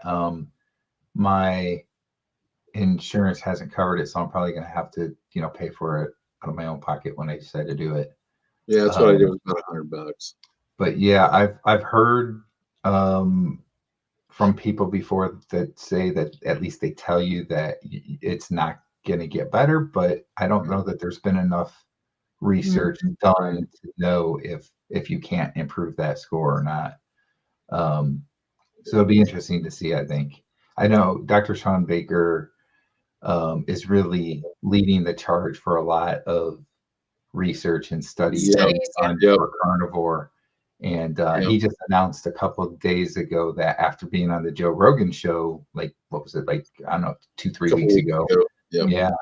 After that, he's had some companies reach out to him to help funding for some of the research. So that's awesome. That's a good thing. He's pretty optimistic that in 2024 we're going to start seeing a lot more research come out. And I think that Dr. Feldman, and I can't remember who else is working on it with the whole LDL. Yes. I think there's going to be some information, if it hasn't already, that there'll be more information coming out about the research they've done there. So that's going to be good to see too. Yep. Yeah.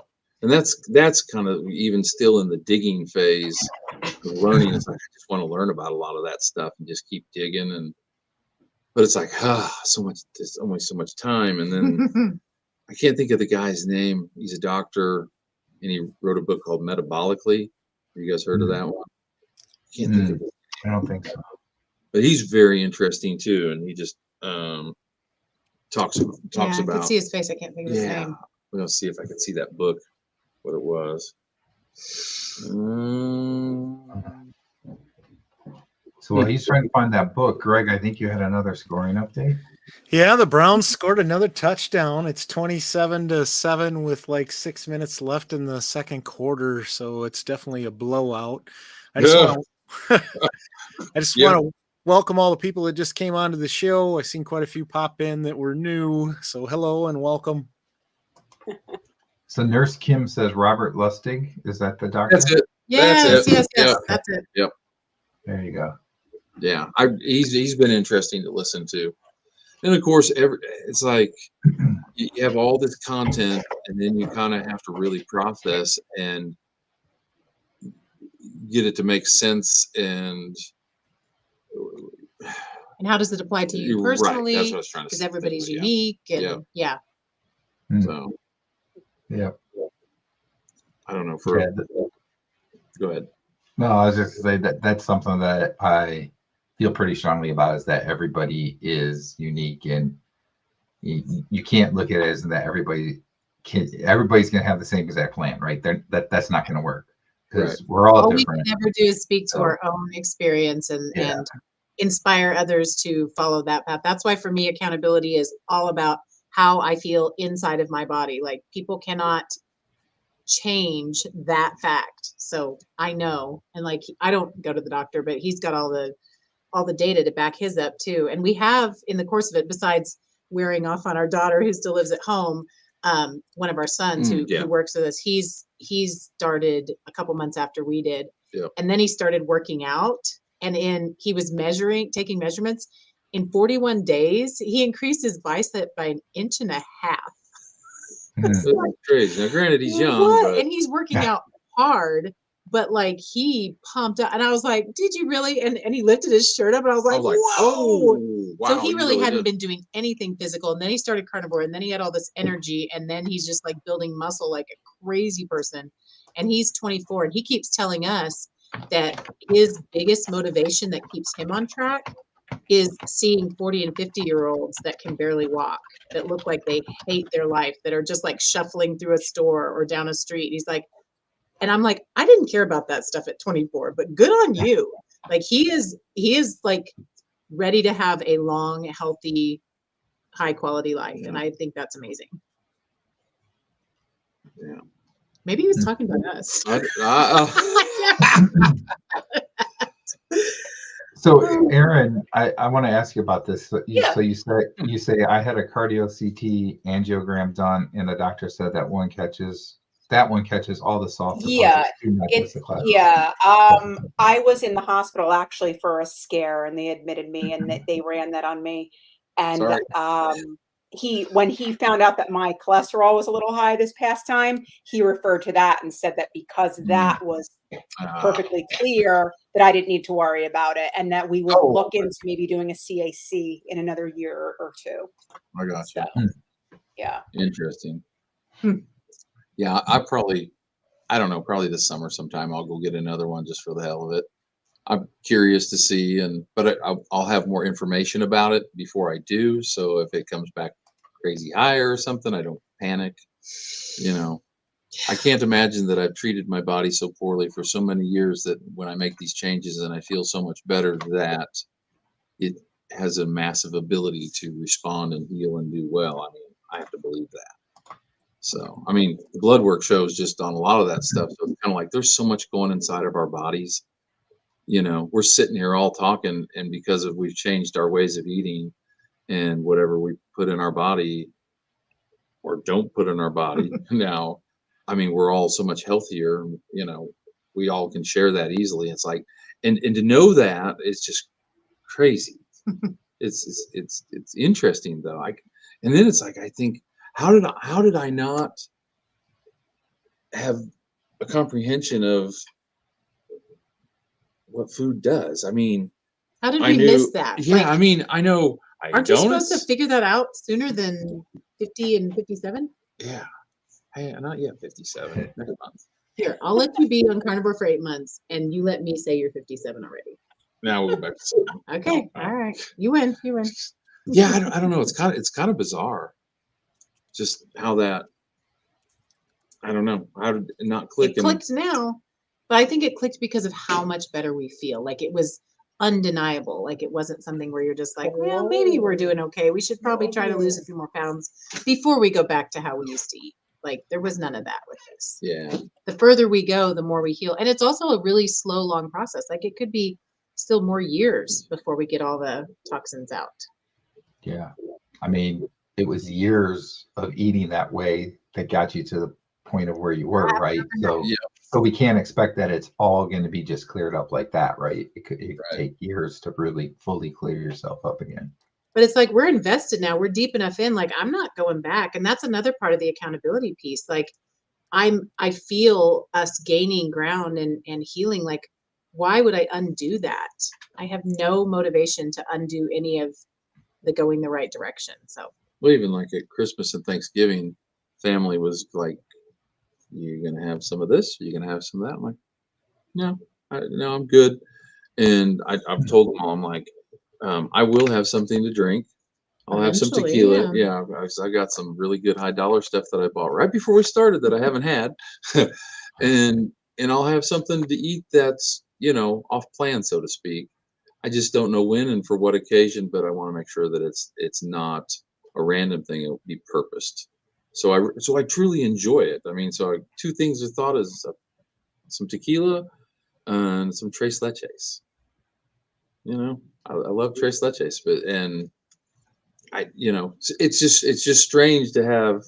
I don't know. I think I segued into tangent, but just thoughts about the different eating and times. And I think it was Brian, when you talk about the mashed potatoes, like, yeah, I'll have some of those. I'm like, I think about what would it be that I would want. So I kind of have been pontificating that. So when the time does come that I decide to have a little something off plan, just because it's something I liked before, I'll have an idea. You know, I was, I don't know, I was in one of the carnivore groups on Facebook. Somebody was like, "Oh, I just had a nice salad today. That was my deviation." I'm like, "Okay, that's you know, that's pretty, you know, what do you call it, low impact on insulin and stuff." I'm like, "But it doesn't sound very exciting. But I guess if you love salad, that's cool." So, If I had Tom, salad, I actually have a question for you. And I was going to ask if you ever do incorporate like any little things, like any carbs at all. And I'm just curious if you do that, like, you don't. So my next question was, does it impact your blood pressure when you do that? Yeah, My husband is kind of going low carb now, and he's on high blood pressure meds. So Right. I'm curious because his still goes up and down. You I know what I got mean? Depending on what he eats. So I'm wondering if that eventually goes away, the stricter that you get.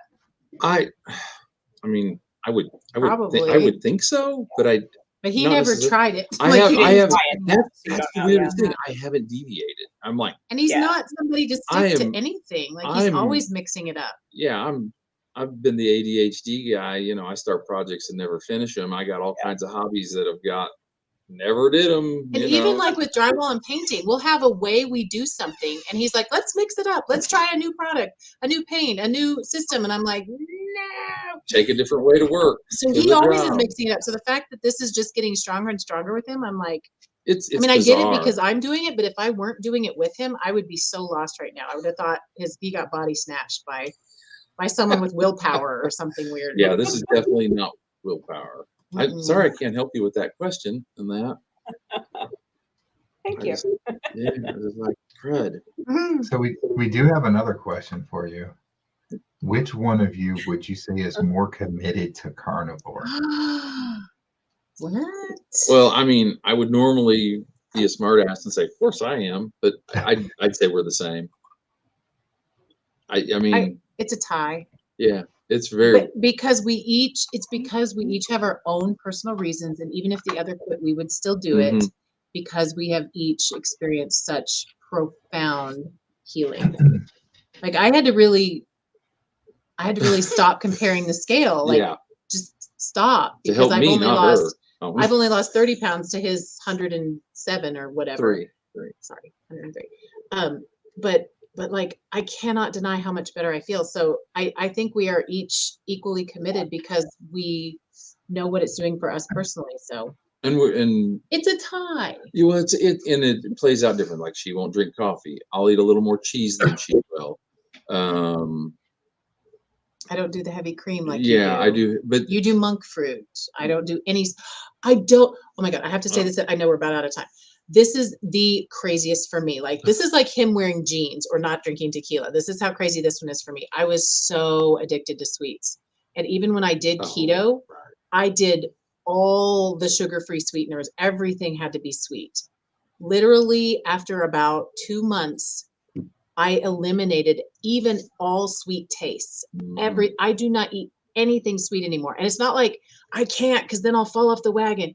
I'll take a sip of like, he's got a electrolyte mix that has stevia in it. And I'll take a sip of it here and there. Like, oh, maybe I should have an electrolyte. I can't do the sweet. Or he'll put monk fruit and make a whipped cream latte thing with his coffee. It's too sweet. I don't like sweet tastes anymore. That is the most bizarre thing. I cannot express how much I loved sweet and had to have it with every meal and in all the snacks in between. And I literally don't enjoy sweet tastes anymore. That's bizarro. Yeah. This has been a strange and it just happened organically. I didn't cut it out to punish myself the way I used to always do. Like I'm loving how I feel and I'm loving how everything tastes and I just don't miss it and I don't want it anymore. Yeah, that's great. Greg, I think you had another scoring update. Is that right? Yeah, actually, the Jets picked off. They tipped at the line of scrimmage. The lineman intercepted the ball and ran it back for a touchdown. So it's now 27-14, Cleveland over the Jets. And are we where we at? 2 minutes left in the first half or second quarter, I should say. So there's a chance that Jets can help the Chiefs. Maybe. Yep. They could, yeah. I mean, I'm guessing that's the plan since Yeah. the Browns have done well. Yeah. So this is a good time to bring up again that this is our last Low Carb Football Party live stream of the season. After today, there's no more Thursday night games for the NFL this season. Oh, So you get to be a guest on our last show of the season. That's pretty cool. thanks for having us. Yeah. It was Appreciate fun you to having us, talk about yeah. our story. We appreciate the opportunity. It's fun because, yeah, what else are we going to do on a Thursday night? Yeah. So with that, though, I do want everybody to know that we are going to have a new show starting in January. It's going to be starting actually the second week of January. And at the beginning of the live stream today, we talked a little bit about it.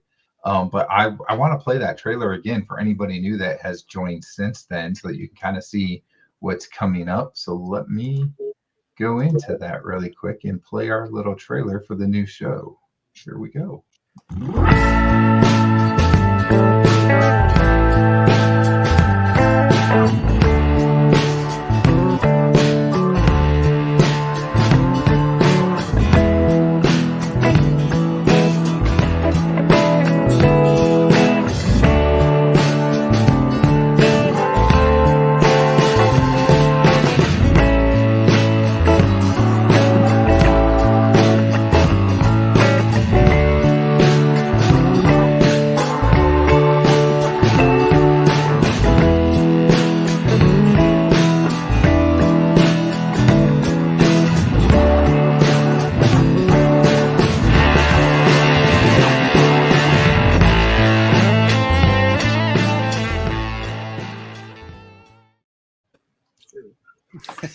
All right, so that show, Low Carb Lounge, will begin on Thursday, January 18th, correct? No, January 11th. 11th, I'm sorry.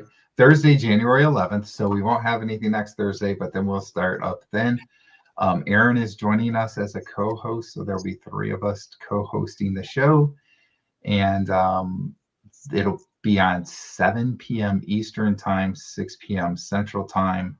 So we're going a little bit earlier than what we've been doing with this show. Probably going about an hour and a half, so it won't be as long as we do with the Low Carb Football Party. But that's going to be our new thing here in January. And then, of course, next season, when the football season comes around, we'll have the Low Carb Football Party back for season number 2. So Tom and I want to make sure I say this right. Annalisa. You got it. Annalisa, thanks for coming on the show. You're welcome to stay as long as you want, or you can, leave whenever you want to. But we do have our next guest that I want to bring in at this point. So let me cue our little intro, and here we go.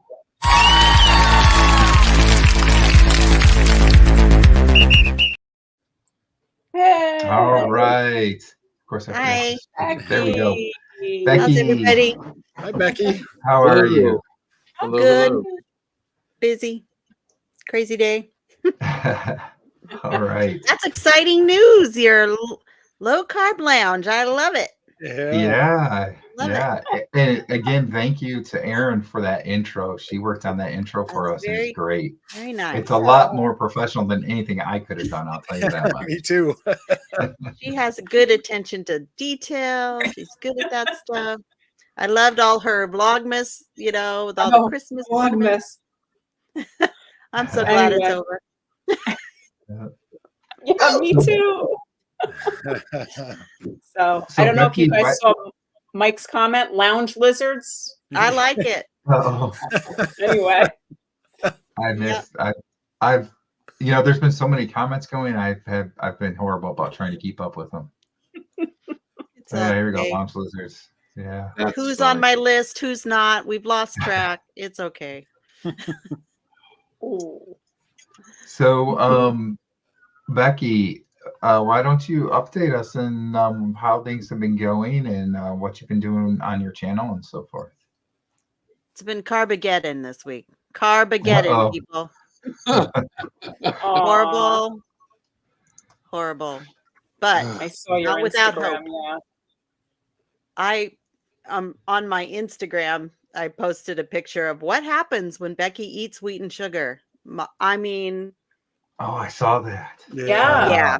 It's not good, people. Don't do it. Crazy. Don't do it. It's not worth it, is it? It isn't worth it. It came with 10 pounds of edema too. So, but you know, World Carnivore Month, it's going to be beef, butter, bacon, and eggs, I think. That's my plan. Okay. And I don't know, my channel, you know, it's not really gotten any traction, people. So I'll do my updates and stuff. But I finished Vlogmas, and you know, as a lot of you know, my dad passed away on the 14th. So it got a little derailed there, but tried to keep up a little bit. That's rough. Yeah, it was sudden and, you know, unexpected, but not unexpected, you know, because he was 84, but kind of a surprise. So never ready for that. No. Yeah. So yeah, I'm just trying to recover from the week. It was great seeing my kids, though, you know. And you know, Joe Niflin just put out a thing. Most relapses occur, she contends, that it's because you're around other people who are eating. And yeah, it's your choice. You don't have to. But you just slide into it when you're an addict, right? You can. I'm not saying everybody does, but after 5 years, it should be one thing I know I need to stay away from that stuff, but it's just way too easy. Hey, the last couple of days have been kind of rough for me too. But go ahead, Greg. I was gonna say, I don't mean to interrupt, but we have another score. Another score. Oh my God. Yeah. Cleveland Browns scored a touchdown, a long touchdown. It is now 34-14, and there's just like a little over a minute left in the second quarter. Wow. They need to put in their second string so the Jets can do better. Who are we rooting for? You're rooting for the Jets, obviously, Tom. Yeah. Just because I think if they win, it's better for the Chiefs. But I don't know. I'm not up on it a whole lot. Not as much as they used to be. But it's still fun to talk about. It is. So yeah, I was gonna say the last couple of days have been a little rough for me too, in terms of my eating, and so I'm the type of person that is, I really struggle with cravings if I have something that I shouldn't. If I stay clean, I'm fine, right? Yep. And again, I've got the situation where I'm the only one eating this way in the house, and all my kids are back from college right now too. So there's like 6, sometimes 7, 8 people in the house, you know, when boyfriends are over and so forth, and nobody eats a low carb way. So there's all kinds of bad stuff. Like my one daughter's boyfriend came over the one day and he had a cookie cake and he's like, "Hey, I brought this cookie cake." And I'm like, "Great, okay." But so, you know, so that's the struggle that I have. And sometimes I'm okay and can get by. And then other times I'm like, you know, I'm just going to have something, like a cookie or something. And then once I do that, I'm sitting there and I'm like, boy, that was good. I should have another one of those, you know? So that's how the last couple of days have been. So I'm like, yeah, I really got to get back on track again. And, you know, I started out really good today. Like, okay, I had steak for breakfast, you know, but I had Bible study and somebody brought stuff and it just like, and it all really started last Friday when I went out with coworkers and there was alcohol and it was a Thai restaurant. It's just, and it wasn't that much that night, but then it was like, well, then Christmas Eve and all the kids and then they didn't really eat that much until there's just the leftovers. And this is, you know, we all probably grew up, you don't waste food, right?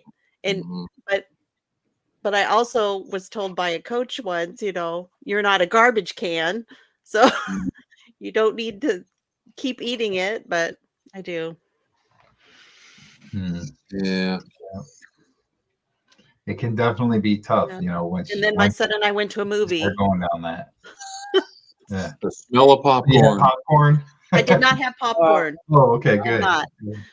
But then we went out to dinner. It's like I just need to get my borders back to, You will. It's just a couple of days. You've done so much. Just, get back on it, and it will be okay. It will be okay. Yep. You It will be posted you posted something that was good on your Instagram. I think it was just on your stories. It was just like a quote from somebody. Okay, that made me feel better. I post a lot of those. It's like you're not a bad person because you because you indulge. Yeah. It's not a crime if you It's not exercise a crime. isn't a punishment, and indulging during the holidays isn't a crime. Yeah. Yes, it's true. Yeah. But there are people in the community that are like, in the super extreme carnivore. I mean, that make you feel bad. No, they don't mean to, but they're like, just abstain. Yeah. A little more to it. There is, right? Yeah. Yeah. I was gonna say, I think sometimes, some people don't have the same issue with the cravings, and so they think that it shouldn't be a problem for anybody. But some people really, really struggle with the cravings. So that again goes back to what we were talking about earlier, where we were saying how everybody's different. You have to kind of tailor things differently. Like Erin, for instance, she's low carb. She eats different, veggies and so forth, and it works for her, right? Yeah. For me, when I first started trying to do keto, it didn't really work that well for me. And I think part of it is just because that any type of sugar or anything, I get a craving from it. And really, like I know that there probably will be some debate about this, but any type of vegetable or whatever will break down in your body as glucose. So I don't know if it's like a mental thing or what, but I just get those cravings. So I'm the type of person that I got to stay away from it. I can't do it, but other people can do it. So that's why everybody's at different, different areas in this low carb spectrum, because some people can, do it a little bit of it. Some people can do a little more. Some people can't have any. And, sometimes it's not just about cravings. Sometimes I can't eat that because it gives me a different flare up or so forth, like you were talking, Becky. So that's the key there, is that everybody's going to be different. And I think I don't feel like I have all these great, huge cravings that I can't control. It's more like it's just way too convenient. All this stuff that's left over, right? It's easier to just pick up a chip than make a steak at the moment, Yeah. So I fall into that so easily because I don't enjoy the cooking part of life. Me either. We hate to cook. Not cooks over here. Yeah. But it's not like it's that hard to throw a steak in the air fryer either. Yeah. Just have to have one. That's been a plus for a lot us. easier than having 1,000 ingredients on hand and whipping together these elaborate meals.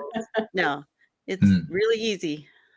I think that's but right now, like, because the week is all blown up, because of the schedule gets changed, I don't have the things I normally have handy either. Like I usually have eggs scrambled up to take to work, and I just need I need a meal prep day. Yeah. I think it was like, oh, I agree with Kim. She doesn't at 6:45 my time. What's that for you? She doesn't crave it until she sees it in her house. There you go. Yeah, I'm good at work too. Greg says there's another score update. Oh, no. Yeah, the Jets just kicked a field goal, so it's now 34-17, I believe. Wow. So It's got to be halftime now. It then, just right? went into half. Yep. Yeah. Okay. Wow. Gail got a. Did you see that? Gail got a Dreo chef maker. Woohoo! Hmm. What? I don't know what that is. Oh, it's a. What It's is that? fancier than an air fryer. Okay. Yeah. Who That'd uses be one? Now I have to Indigo look this Neely up. uses one. Yeah, we'll have to check it out here. Curious. What like what a was it little that we bought recently? Tabletop oven. We bought a tabletop grill/griddle, and it has removable plates. Ooh. We don't have a grill outside. It's by Ninja. Ninja, yeah. Ninja. It's about Sizzle, $100, yeah, sizzle and you something. can pull. The one You with can the have a flat glass plate. top? It Flat doesn't. covers top it. and has- grill top. It's Yeah. not glass. The top has hole. It's just like a aluminum with holes in it, so like the heat and whatever goes out. Oh. That was helpful. Yeah, it's really good. Okay. Highly recommend. I like So the now idea we of use an that indoor about- grill. Everything. Except That- bacon. yeah, We put that in the bacon air in the air fryer. fryer, but everything else we do on that thing. Yeah. I do bacon in the oven. We don't have an oven. You don't have That's an how much we love to cook. Have a Right. or an oven. So I use Dr. Barry's method with the Oh. bacon, putting it in a pot, and have like the glass lid over it, and that you don't really have the mess problem because it all stays in there good. It cooks up nice. I know he likes to chop them up into smaller pieces. I'll just leave them whole and do it that way, and it still works good. So Yeah. Well, we I tried just bake another all thing my with bacon. you do what? I didn't hear what you said, Aaron. I Something just about bake it. Like I just throw it all in a Pyrex pan in my countertop oven and then just take it out and drain it. And yeah, it's just so We- easy. We I- tried dehydrating sheets. stuff here recently, and that was kind of interesting and good. Tasted good. You don't lose any of the fat then Yeah, I did that too. if you're doing It's the high different, fat. huh? Mhm. Yeah. It's good though, Yeah. and it's nice cold. Like well, You can take it for snacks, yeah, easy. so Very different. I Well, forgot I have we're- some of that. I need to take that to work tomorrow. yeah. Well, we're gonna have to cut out. Dogs are barking, so I guess we better go handle But those. thanks so much for having us, Becky. It was All nice Good to meeting you. meet Nice you. to meet you. Bye. It was Yeah, nice thank you meeting for you coming guys. on. It was funny. Yeah, thanks for having us. Love you guys. Take All care. right. all right, bye. They cracked me up so much when they came on. I was like, this is awesome. Yeah, they're a Oh, lot I of missed fun. that.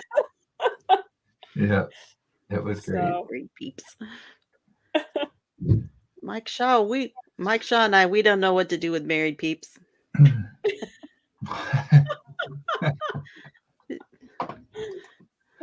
Always say that. I wouldn't know what to do with the man if I had one. So Becky, you're an Okay. Oregon Ducks fan. Yes. They haven't played yet, have they? Their bowl game? No, not yet. Is that New Year's 31st? Day? 31st? Okay. I think Who are so. they playing?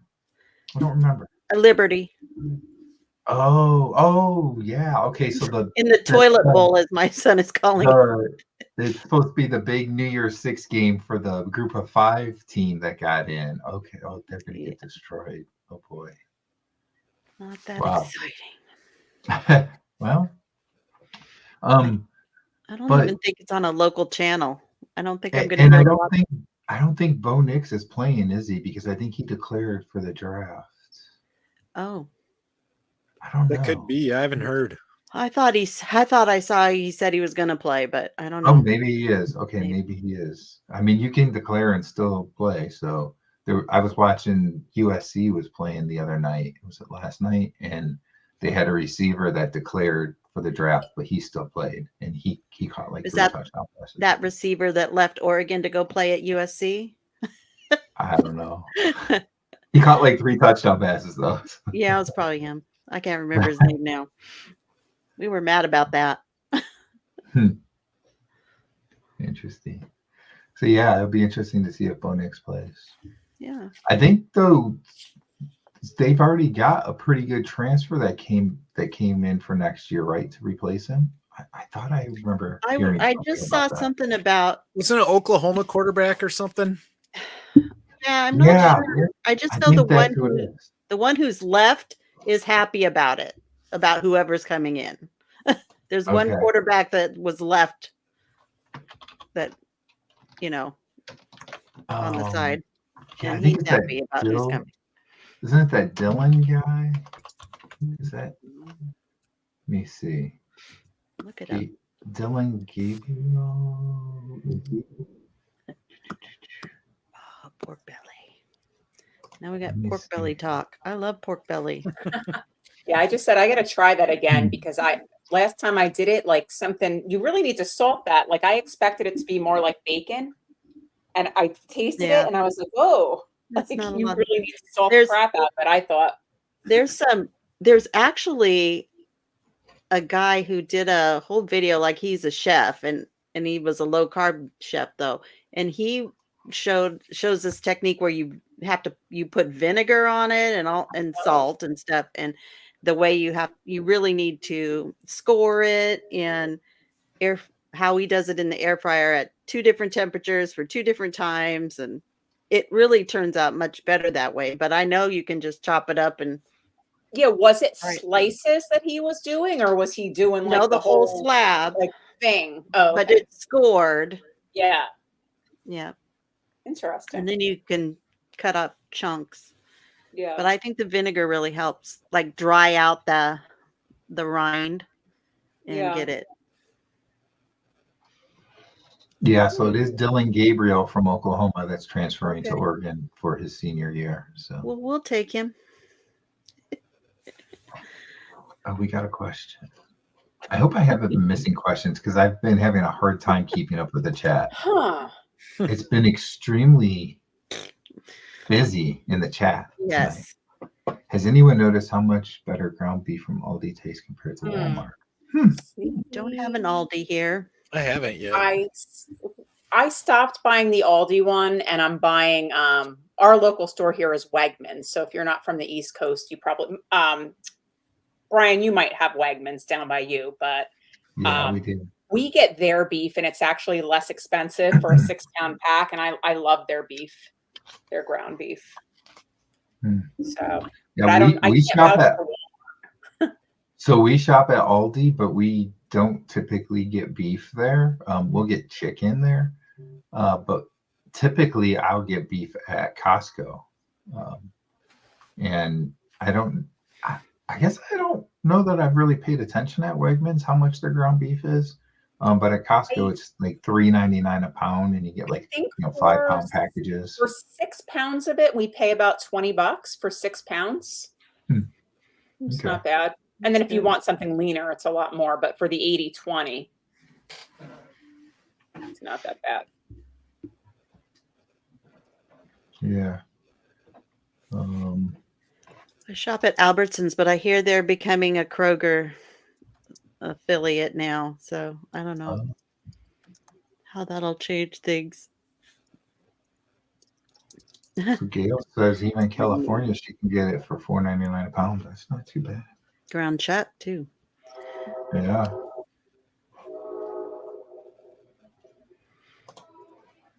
I like to buy it when it's like $3.99 a pound. I'm still living off my ribeyes and New York strips I got from the sales. Did you do the Publix deal?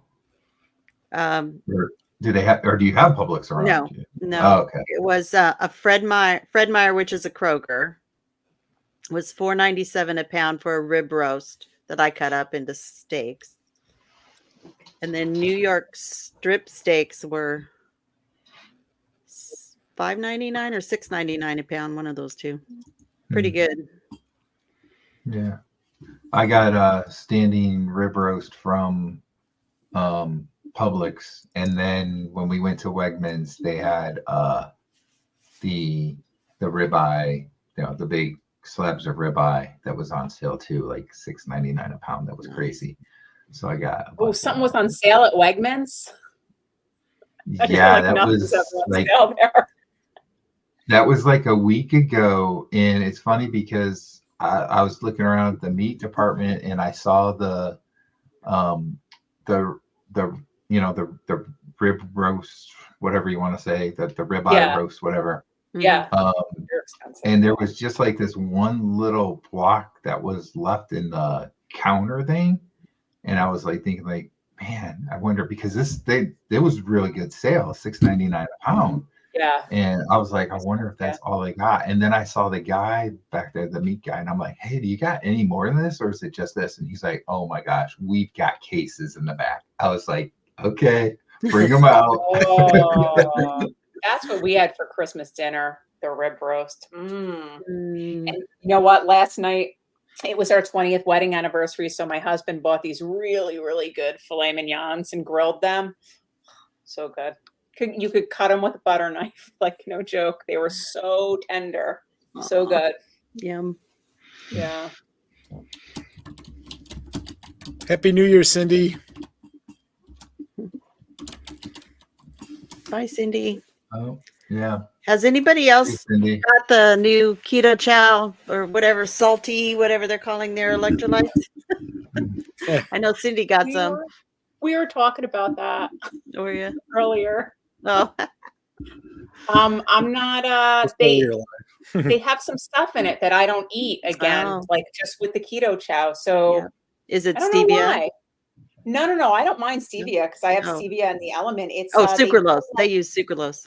It's some sort of gum in it that they use, and I don't do well with that stuff. So yeah, we all got stuff we can't do. So I think I mentioned like a week or two back that I did the keto chow kit. Yeah, I was wondering. Starter kit, right? So it came. Here's my little shaker bottle. This is the only thing I've opened so far. I haven't even looked at the actual keto chow products yet, but I got the shaker bottle thing. Blender, Brian, you could always do a giveaway. I don't even use the shaker bottle because if you want to emulsify that, I use butter, not cream. So you really have to use a stick blender or something to get it really emulsified in order to do the ice cream so that you don't have big chunks of butter,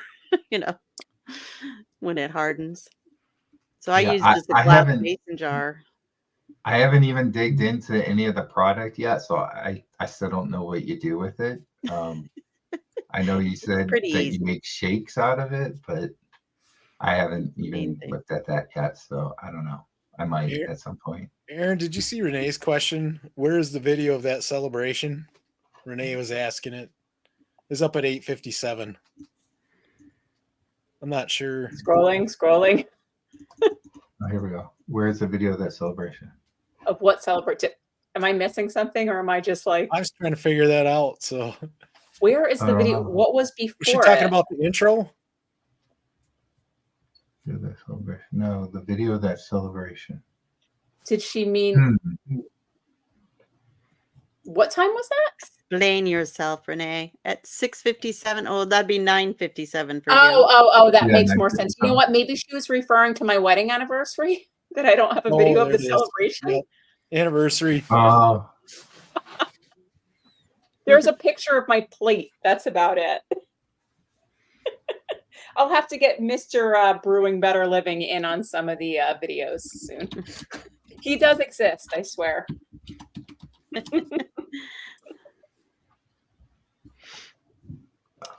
Here comes Christy.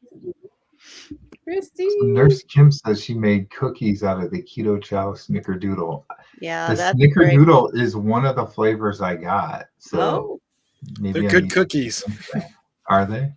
And they only have 1 gram of carb, right? 1 gram of carb. Is that right? Yeah, I mean, if you figure 1 gram per cookie, but I think it's probably less than that. Because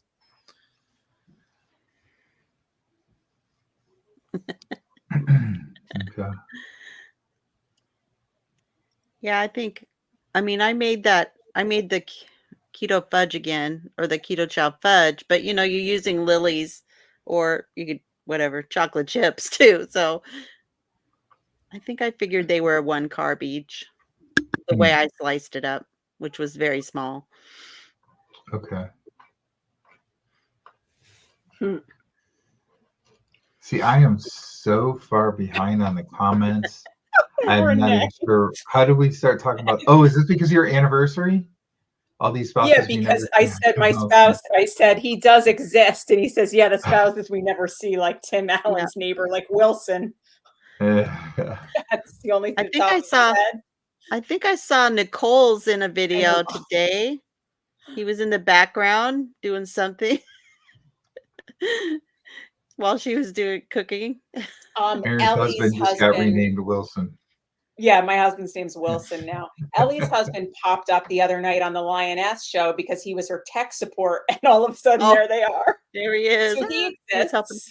Okay, they exist. Kind of like John's wife behind the green screen. Dustin's talking about the new saltee, I believe now. Oh, okay. I think we lost Greg. I'm not sure what happened. We were all buffering earlier. I don't know if that was just on my end or if you guys were getting that too. There he is. Needed a break. Does he know he's back? I was gonna say my computer's been buffering quite a bit tonight. It seems like I've been seeing it on all of our windows or whatever you want to call them. So I don't know. Like I said, my internet's not even working. I'm working off of my phone hotspot. So it works pretty good. My phone feels like it's going to blow up. It gets hot, doesn't it? Yeah.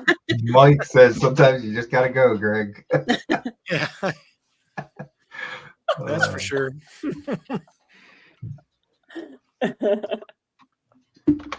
That's how you know you're losing weight.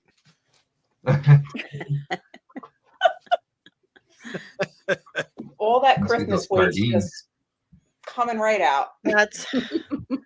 I did not mind all the times I had to go to the bathroom today at work. I'm like, I'm just going to keep drinking water. I didn't even eat excessively, but I just had a couple things that I wouldn't normally have. Like on Christmas Eve, I had a tiny bit of rice. The next day, I couldn't get my rings off my fingers when I woke up. And I was like, yeah, I guess that's not going to be something that I have very often. They're feeling better, but they were just like sausages. I know when they're swollen that something's going on. Good night, Nurse Kim. Thank you. Good night. I want to do that book club book with you, Metabolical. So Gail said that her brother brought her his leftover pork butt and he baked it with potatoes and gravy. Now she's trying to get all that off of it. See, I would probably be like, oh, potatoes, I guess I'll eat those. I'll just eat it. But I probably wouldn't be into the gravy. I'd be like, give me butter instead of gravy.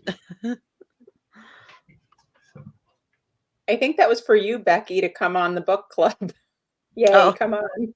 Yeah. Well, yeah, there you go. Yeah, every once in a while when they're on, it's usually they meet on Sundays, so I don't always get to see it, but I've listened to them talk about the books. They were doing Jason Fung's book, right? The fasting book. That's what they've been reading. Her book club. I like him. I think he was probably one of the first people that I found when I was like learning about intermittent fasting and all of that. Yep. Yeah.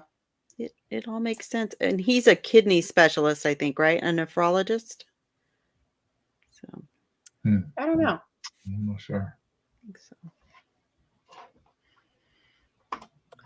Well, guys, it's 10 o'clock or a few minutes after, so I think I'm going to make my exit so I can get some sleep and wait to see when my kid comes home.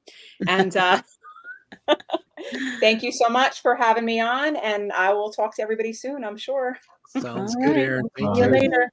Bye, guys. See you around the keto sphere.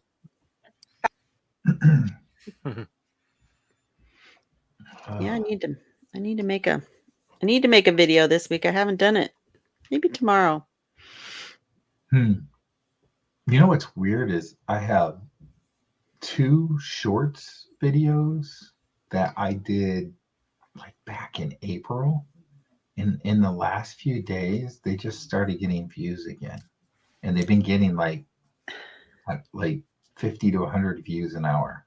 You That's know, weird. people are probably looking at their New Year's resolutions and stuff and starting to research some of that stuff. So they're probably maybe, I think it's so weird how the shorts are fed to you, though. You do get a lot of old stuff from people.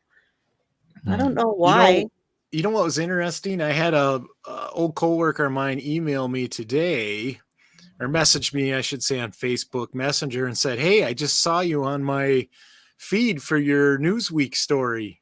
So I thought that was interesting because That she is must have interesting. saw it, on her computer, and then she messaged me. So it's like I don't know if that's getting promoted again. I will say this: I did take a picture of that article online and put it on my Instagram again. I just did that last night. I don't know if that's what fed it. I'm not sure. I thought that was interesting though. That is interesting.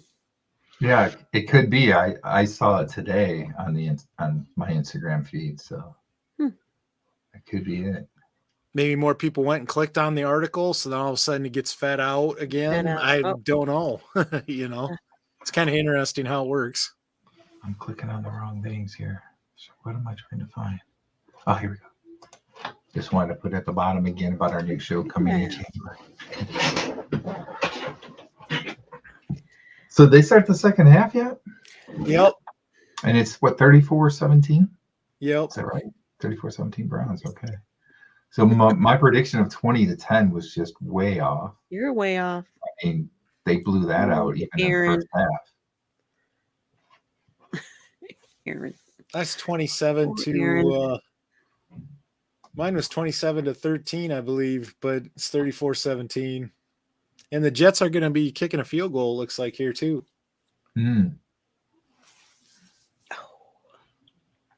Almost had it. Thornhill. Yeah. Susan gets, old shorts randomly pop up that you haven't seen before. They just come out of nowhere. Yeah, it's weird too, because like the one short, it did really well when I first put it out, and it had like, I want to say like 6,000 or 7,000 views on it. And now in the last couple of days, it's going up again. It's got like 10,000 or 11,000 views. I'm like, it did like nothing for like 6 months. Do you make your shorts from existing videos, or do you make shorts specifically for shorts? Combination of both. Yeah. Yeah, so I'll do some where I had like long content that I do like a short out of, right? And then there's others that I just just do a short. And both of these videos are they were just specific shorts that I did. Excuse me. So Greg says a field goal was blocked. Yep, field goal was blocked. So that doesn't happen very often. Who got it? Oh, that was just a bad kick, don't you think? Yeah, it wasn't very good. Wasn't kind of very in the line. So Renee. Oh, sorry. Go ahead. Oh, I was just gonna say, I know I just started making a couple of new shorts, captions app, and I film it, and it puts the captions on there. Actually, I posted. I think one was out today promoting the Low Carb Football Party, and then I put a couple on Instagram. But I'm probably gonna use that going forward because it was really quick to do.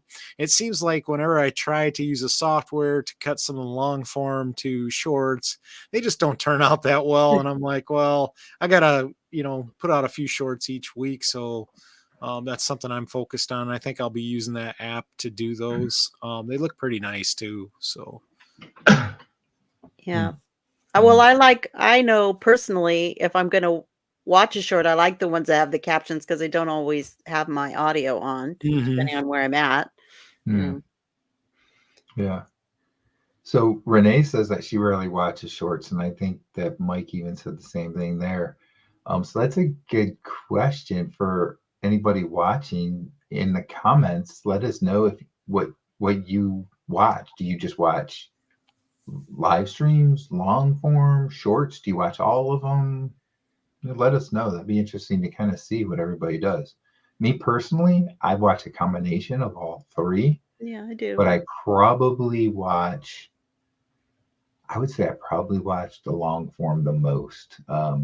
There was a time period I think I was watching more live streams, but now it's been harder to actually get on at the time that certain people are on doing their live streams. So I don't see as many live streams. So I'm probably doing long form more. But like Becky said, when I do watch shorts, it's normally, so I should say when I'm watching long form, a lot of times it's from my laptop. When I'm watching shorts, a lot of times it's from my phone and I have the volume down. So if they don't have the captions, I probably just skip over it because I don't even know what they're saying. Yeah. I listen to an interview or a long video when I'm driving or something, or when I'm doing something, like if I'm doing my digital scrapbooking, I'll have on my computer, then I'll have my phone playing a YouTube video, but if I go to a live, it's usually on my phone, not on my computer, But the shorts I like to do like when I'm in bed and I'm just doing this on my phone. So yeah. But I don't do shorts when I'm on my computer usually. How do you do Yeah, it? I'm thinking about how to implement that format because I know that that's really the way the young people like it, right? They like short, quick. How do you do it? That's another thing you have to take into consideration is who your demographics are for. I know I tend to have, I want to say 60 to 70% of the people that watch my channel are older than me, which is a significant amount. So you kind of got to, I don't know, you kind of want to keep that in mind when you're making content, because they're the people that are going to be watching your stuff. Yeah. Yeah. I have the older lady crowd mostly. Christy gave me a little plug. Look at that. She watches live streams, blah, blah, blah, blah. But I only watch shorts to support my YouTube friends like you, Brian. Thanks, Christy.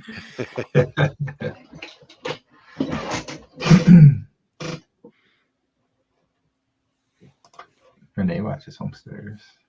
Yeah, Susan's like me, listening to the long form while you're doing something else. There's a few homesteaders now that are carnivore, like Homestead How. There's a couple of other homestead channels that are talking carnivore now too. Yeah.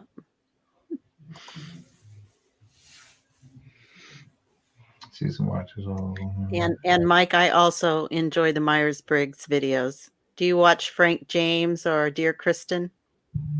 Just curious. I'm not sure who either one of them are. Well, they are very famous Myers-Briggs sketch artists, basically. There's 16 personalities in the Myers-Briggs personality typing, right? And they will take a topic, and Dear Kristen's a female and Frank James is a male, and they'll say, all the 16 personalities on a blind date or something, and they will act out how those types would be. It's hilarious because they have it down. So it's basically the stereotypes, but it's funny. I don't know what this is. INFJ. Was that Myers-Briggs? Are you an INFJ? Yes. Me too. I'm probably close to an ENFJ, but because I can be outgoing when I want to, but I'm more introverted. So I'd say that just means you're not shy, probably. But I can float around, I guess. Yeah. Well, INFJs are chameleons. We're pretty adaptable. Yep. We just pick up on the vibe in the room and go with it. You know who else is an INFJ? Ellie. That Nourishment Redacted. And yes, ENFP. Yeah, not surprised at all, Mike. Okay, I'm like totally lost here. You got to help me on that. What that is not. That's not. It's some other test. She's making up her own. Something else. Okay. That's not Myers-Briggs. Yeah, I had never met any other INFJs before, and here and now I know two. Oh, Susan's asking if it costs money. No, you can take you can take it online. There's a website called 16 personalities, I think, .com. You can take it. Or look up Myers-Briggs.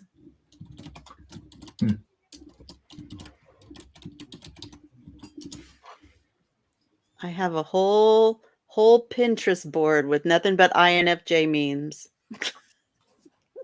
There's a lot. So, what do you guys have planned for New Year's? For the holiday? Football. Just watching football. There's a lot of it on. You know, my Cyclones play tomorrow afternoon. I think they're on at like 2:00 Central Standard Time. They're not the ones in the Pop-Tart Bowl, are they? Did you know there's a Pop-Tart Bowl? Is there really? No. That game was earlier today. I was flipping through channels, I was flipping through channels and I saw it said Pop-Tarts Bowl, and I'm like, what? So I don't know who was playing, but that was earlier today they were playing. Iowa State plays Memphis. I think it's is it Nashville? Is that where they're playing? I don't remember where they're playing actually. Huh. But they're playing Memphis. I know that. Okay. Wait, Gail, you're an INFJ too? Oh my goodness.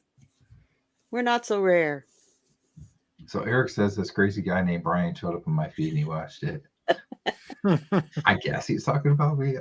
Happened to me too. Crazy guy kind of sounds like it was probably me. So you know, it's kind of funny. I did a poll on my page for the New Year's, and I asked a question. What are you doing for New Year's? One was party like a rock star. Two was like go to bed, be in before midnight. Was what I answered.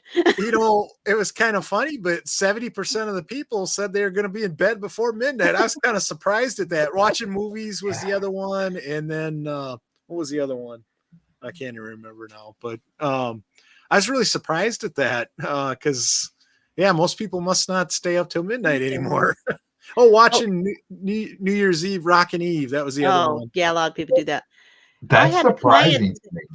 A client today who's retired telling me all about his New Year's Eve plans. I'm like, well, how do I get in on this? Well, it's not really something I would want to do, but he had like the symphonies playing that night, and there's a wonderful singer that's going to be with them, and then afterwards there's a gala there at the event center. I wouldn't even know how to find out about something like that. You know, I should really be going out and celebrating after this year.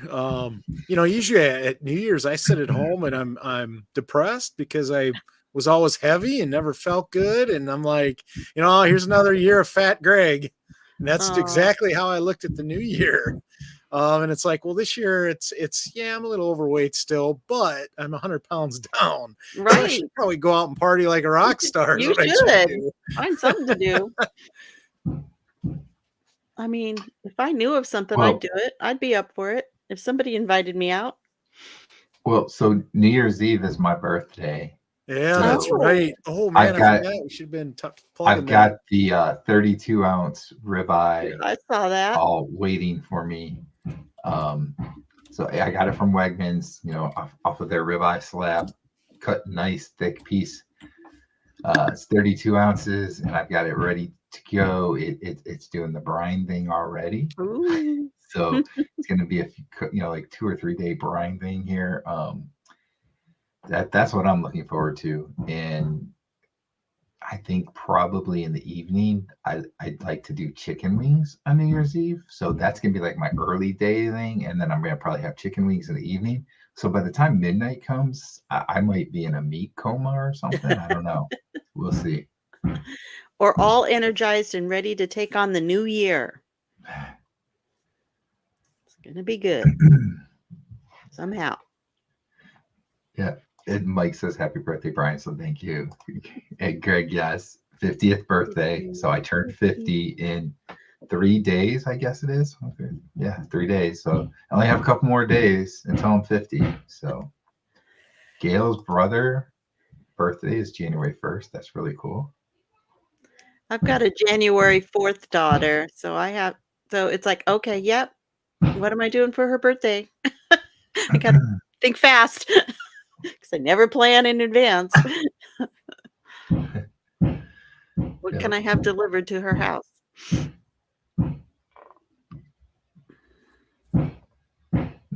It's funny because I usually, because my birthday is on New Year's Eve, we haven't gone out to dinner or anything like that. We Yeah, it's just hard. stay home, especially when we had kids that were younger and stuff. We just stay home and do that thing.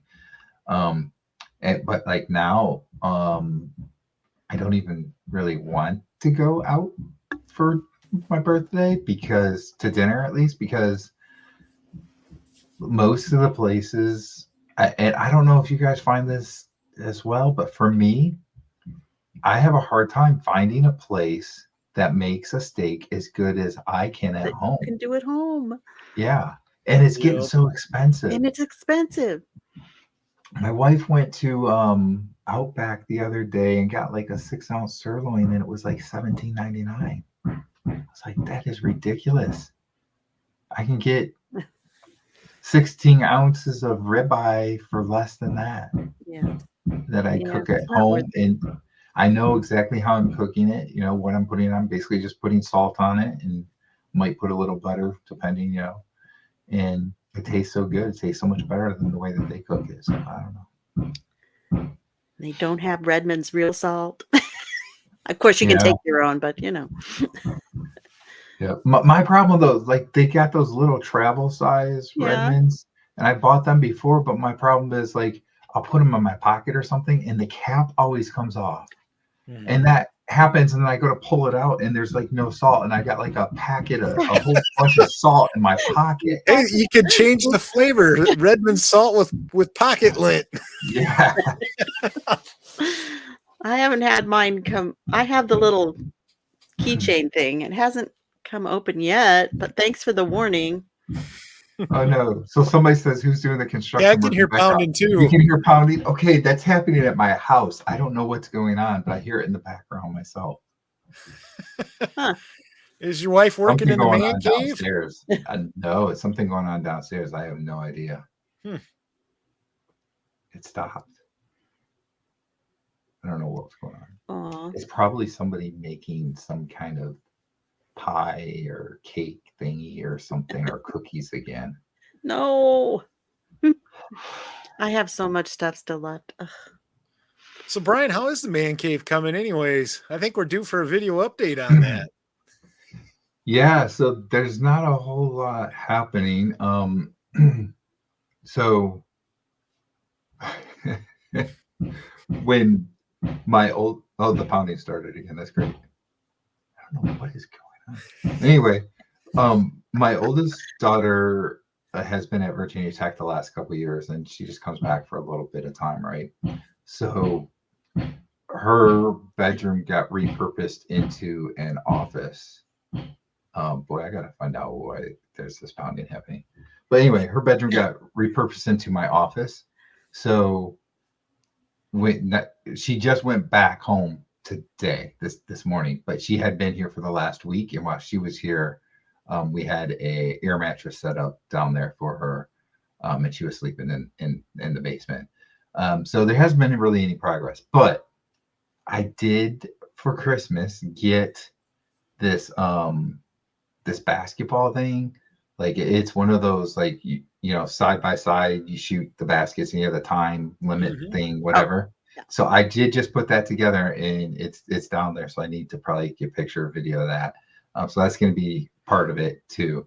The other thing is my youngest daughter has also been home, and I made the mistake of saying it was okay for her to use the table down there for a puzzle. And her boyfriend have had puzzles on that table for the past week. So I don't know what's going on there either, but We got a puzzle. I'm gonna drop for a minute and be back because I want to see what all this crazy pounding is, because I have no idea what's going on at my house. We'll find out. Investigate for us. Meat Yeah, tenderizing. Report. you guys keep talking, and I'll come back and I'll let you know what happened. We can talk. I was just grimacing because of the person in the audience or at the stadium. Did you see that? The guy without his shirt on? No, I missed that. I mean, so huge. He was really big. Should not have had his shirt off. Let's Yeah. just put it that way. But it was like, oh, there Yeah. we were.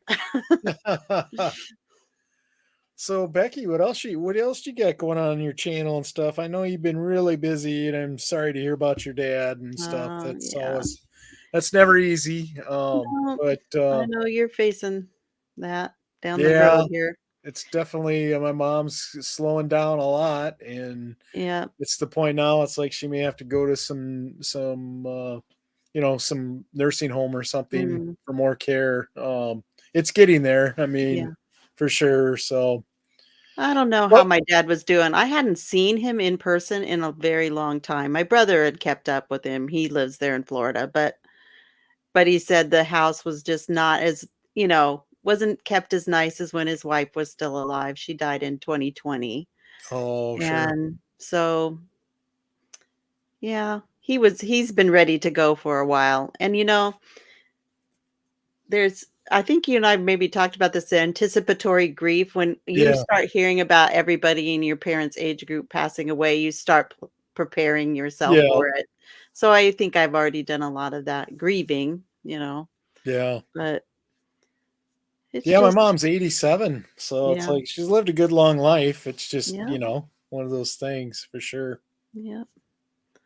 Well, my dad, he would, I said this on Facebook, he would have hated any attention, but he would love that he went out with a story that we could tell, because he did have a health event. We don't know what exactly, while he was driving, and ran into a motel. Oh, wow. And my brother and I are like, of course he had to get the cops involved because he was a cop. It's like, it's a good story. Yeah. Nobody got hurt or anything, but people did see it. I saw it posted on the town he lived in, their police department's Facebook group. Was, be careful, there was an accident here, and people were commenting on, I saw that. This guy just went across 4 lanes of traffic. Like, oh my God, Dad. But he was already gone when that was happening. But yeah. But as far as my channel goes, I don't know what I'm going to do in the new year. I was thinking, I should do more shorts or something. Maybe that would draw some traffic or something. But I think I'm got about 166 subscribers is all. Just got to keep plugging away. I think, there's times, I'll say that in the last, because my channel's been up, it was a year in like October, I think, maybe it was November, but there's so many times I almost quit and gave up before I even got to the weight loss journey. But I'm glad I kept going. And, the whole purpose of my channel now is, if I can help one person and help change their life, it's totally worth it to me. Yeah, I get really great feedback, and who watch. Yep. That's nice. Yep. So it's nice to see that, So I sometimes feel like I'm the cautionary tale, though. Don't do what I'm doing, because obviously it's not working. Well, don't give up. Just keep plugging away, and good things will happen. I'm going to continue to do long form. Long form to me is king. You got to keep doing long form. That's part of it. And then I hope to do a couple long forms a week, at least 2 to 3 shorts a week. I want to get back to doing interviews again, maybe two a month of those. And then, obviously we'll have our live shows that we do weekly. But with working full time and stuff, that's about all I have to give, let alone I'm helping still with my mom and family obligations. And how is the new job going? It's going great. I mean, I could go on and on. I mean, it was like, I don't know, there's divine intervention on that whole thing. I know that, because I asked for just one offer, because I didn't want to have to decide. And this job came up, and it wasn't the one I thought I was going to take or anything. And sure enough, it's a perfect fit, and I love it. My coworkers are awesome and amazing. So I couldn't be happier with the way things turned out. So it's kind of in the area that I've always wanted to be in. You know, basically what I am is, I work on a team and we help behavioral health people. I'm an employment specialist, but I go out and support in the community, whether I take people shopping and do that kind of stuff, or, you know, just kind of monitor and see how they're doing, checking on things. But I work with a really cool team too. Where did those clients come from? Where are they sourced from? Like they're referred to us. Referred from. Yep. And a lot of them, you know, they just have some, you know, mental issues. And yeah, it's been really cool though. I really enjoy it. And I love my coworkers. They're all amazing people and they care about other people like me. So it's pretty awesome. Well, what'd you find out, Brian? Who was banging? Not banging, Well, but banging something. Well, so I go down there, and so my youngest daughter is into like gemstones and rocks and stuff like that, right? Okay. So I go down there, and she's sitting at the dining room table with her boyfriend, and they're literally hammering this. I'd call it a rock. She probably would be like, "That's not a rock," but basically, they're hammering a rock. I was like, what is going on down here? Like, is somebody renovating the kitchen at night or something? And she's like, oh no, we're just doing this. And I'm like, okay.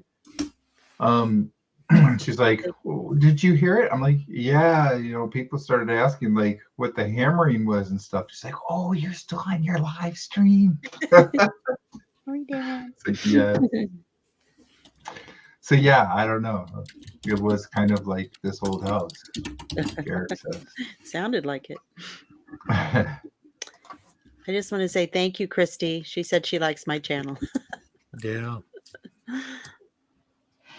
Yep, you've got a good channel for sure.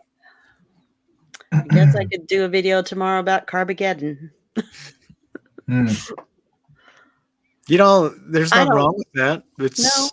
I had a rough weekend. I mean, I'm not gonna lie. I mean, I don't even know how much I gained, but it had to be 10 to 15 pounds. Luckily, I've lost 10 of it already. Oh, that's good. But you know, I'm still trying to get back to my lowest here. I'm close, but I'm just happy the scale's going the right direction this week. And going forward, I have no doubts it's going to keep going down. I'm recommitted and staying away from the junk, and I just want to make some big time changes and looking forward to doing more exercising, moving my body some more.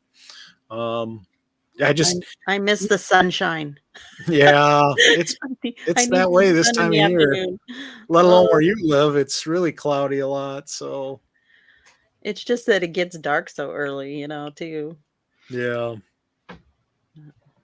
You know, the one thing about Carbogeddon, I'll say I felt like crap. It was not worth eating that way. Instant, isn't it? It's just not worth it. There, like I said, well, I don't know where I said this, but I'm just telling somebody. At the Thai restaurant, I had rice, and that night, as I'm drinking Diet Coke, I literally have rice coming up. Like, I remember why I don't like this. I don't want to live like this. Yeah. And then to wake up with your face just so swollen, it's not good. So the day that got me the worst was the day after Christmas. I ate a couple cookies. I'm trying to think, what else did I eat? I ate a couple cookies. I had some kind of chocolate something, another thing, and something else. I don't remember but there were some definitely like sugar and carbs and stuff. And I'm telling you, the next morning, so that would have been yesterday morning, 27th, I woke up and I felt like I had a hangover. Yes. That's what it felt like. That's what it feels like. I was like, I didn't even drink any alcohol or anything. That was just from the carbs that I don't normally eat. And it just, the first thing, the other thing was my mouth was really dry and I could feel that I was like dehydrated. Yep. So the first thing I did was get some basically salt water, some water I added some salt to it, and drank down like a 32-ounce thing of that slowly over like I don't know, 15, 20 minutes or so. Mm-hmm. And I started feeling a little bit better, but still, like, most of that day, I was just like, ugh, Yeah. it's bad. So not worth it. I'm still thirsty. I want water. Yeah, and I didn't eat just a couple cookies, believe me. It was a lot. But, you know, the truth is I gave myself permission to do that, you know. And Yeah. and you deal with the consequences. There's consequences to your actions. So Yep. I'm not, but in the past, I think I really would have beaten myself up. I would have said, that's it, give up. You know, you'll never get this right. A lot of negative self-talk. And I just feel like, nope, we'll just next meal, do better. Next meal, do better. You know, it's. Eric's got a good comment about M&Ms. Oh, You have to check that out. Sorry, Eric. There we go. You know, we've all been there. I would be the first person at the store to get the 50% off stuff back in the day. Gosh, my roommate, she does she works for Walmart in the back, you know, and she told me they just get hundreds of pallets of candy. She said, you just can't believe how much it is. Yeah. And it flies out the door. There's Valentine candy everywhere now too. Yep. Already. Oh yeah. Yeah, that's crazy. When I was younger, I worked at Target, and the day after Christmas was always insane. I worked in the back stocking, and I was out in one of the aisles stocking, and the store manager, whatever, came on the microphone thing, whatever you want to say, the PA thing. And he's like, we're about to open the store doors just to let everyone know. And I'm like, okay, whatever. Like, he never says anything like that. You know, it's like, what is he saying that?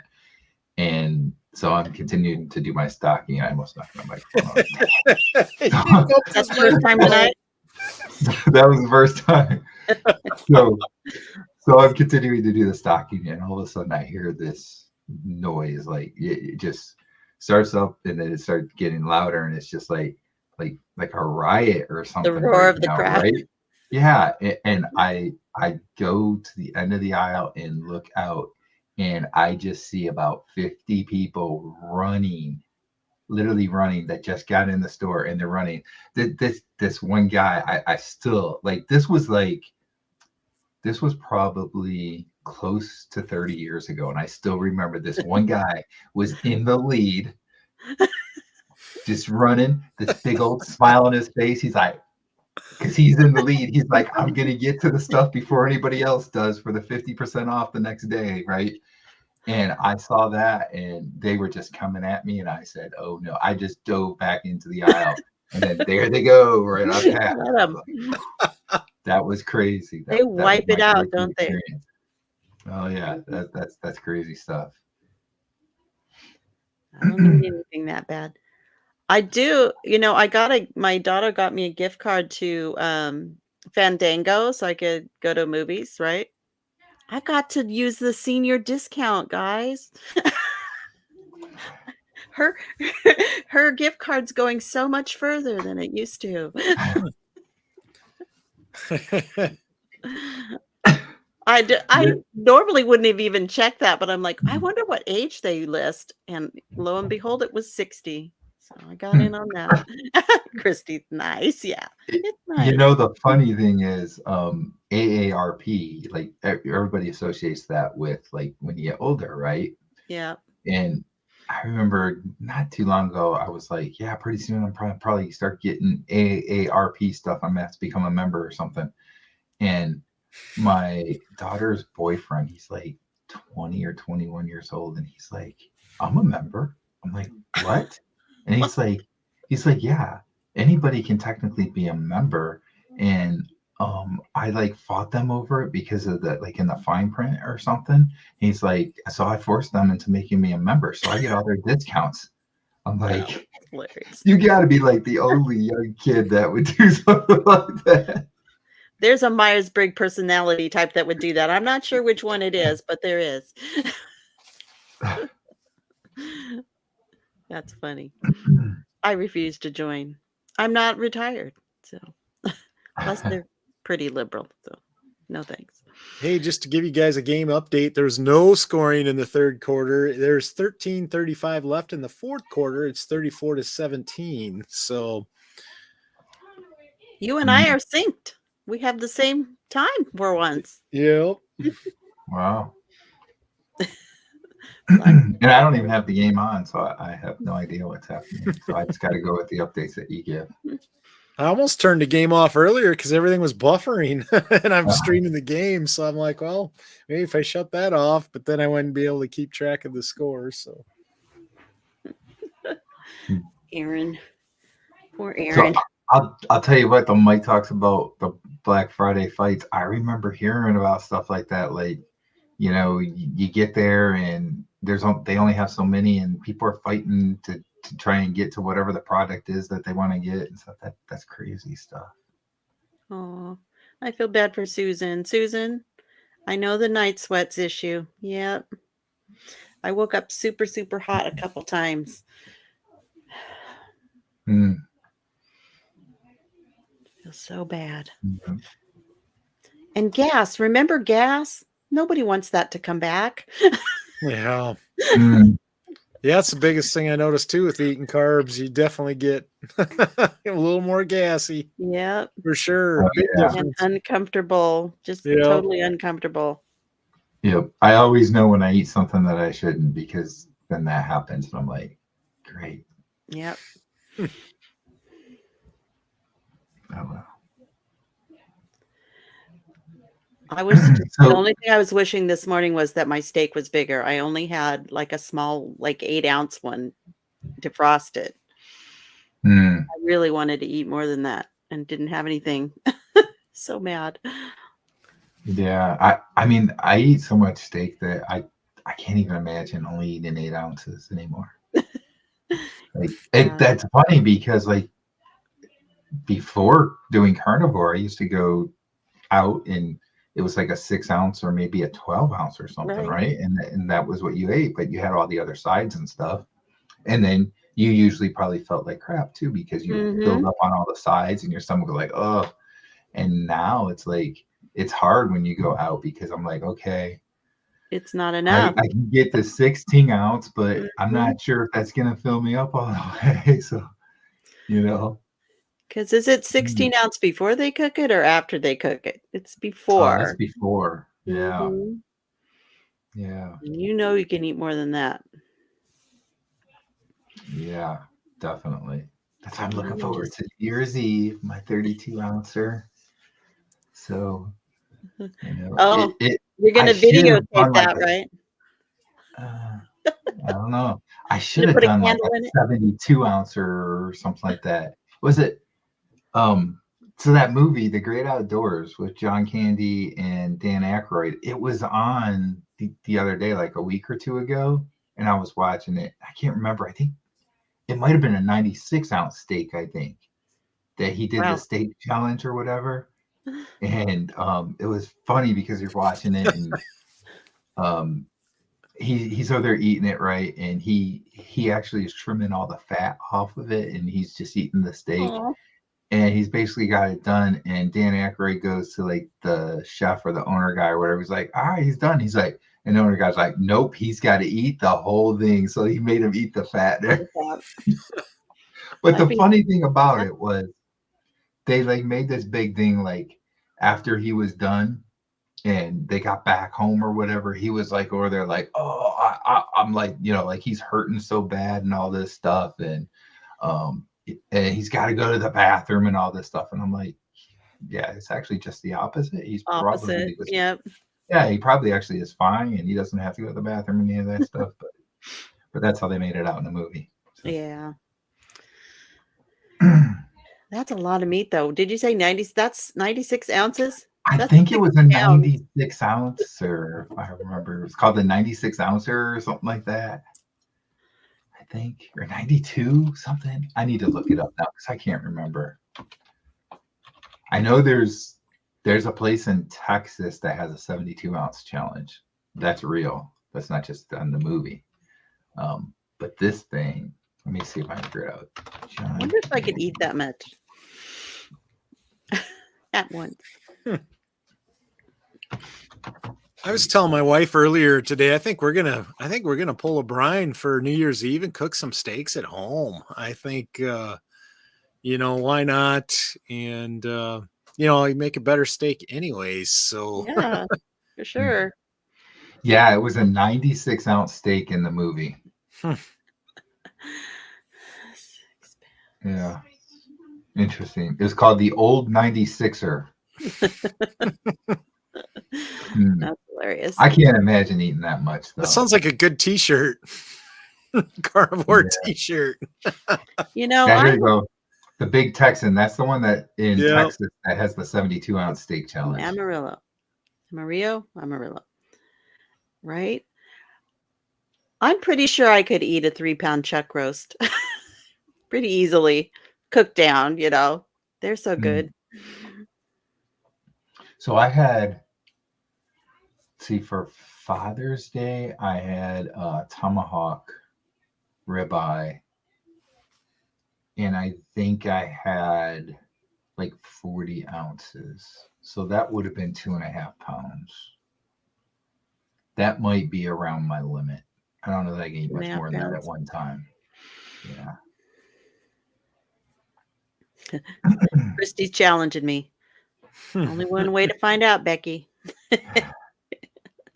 I will say this, now is the time to go to the grocery stores and look for the meat deals, though. I know my local store, I mean, I don't know what a good price is on rib roast with the bone in. What would be a good price? I think they were $9.99. Yeah, because they're normally It's like prime rib, way but more. Right. And you yeah. just cut it. It's See the normally days? it's probably normally between like $12.99, $12. $14.99. So that's a pretty good price. Most of them were dated January 2nd, January 3rd. Well, I'm guessing a lot of these grocery stores, they had it for Christmas. Yeah. Now it's still sitting around. Well, they have to mark it down before it goes bad. So right now is the time to go look for deals. They'll have a manager special sticker on it or whatever. But you can find them if you look around. And I bet now's the time. My freezer's still full. I stocked up with the pre-Christmas deals. $6.99. It's pretty reasonable. Yeah. I need some burger meat though. $5.77. I'm out of hamburger.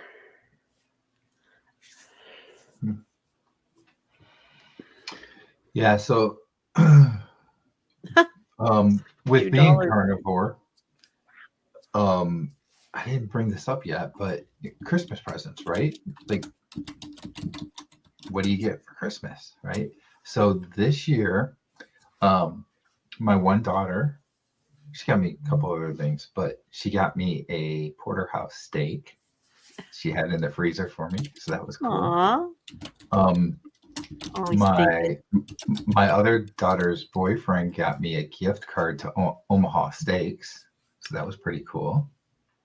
Nice. I got a gift card to Outback, so that's it works. I mean, yeah, if you're not paying, right? Yeah, exactly. Yeah, I'm trying to think what else. I guess that was kind of it. The funny thing is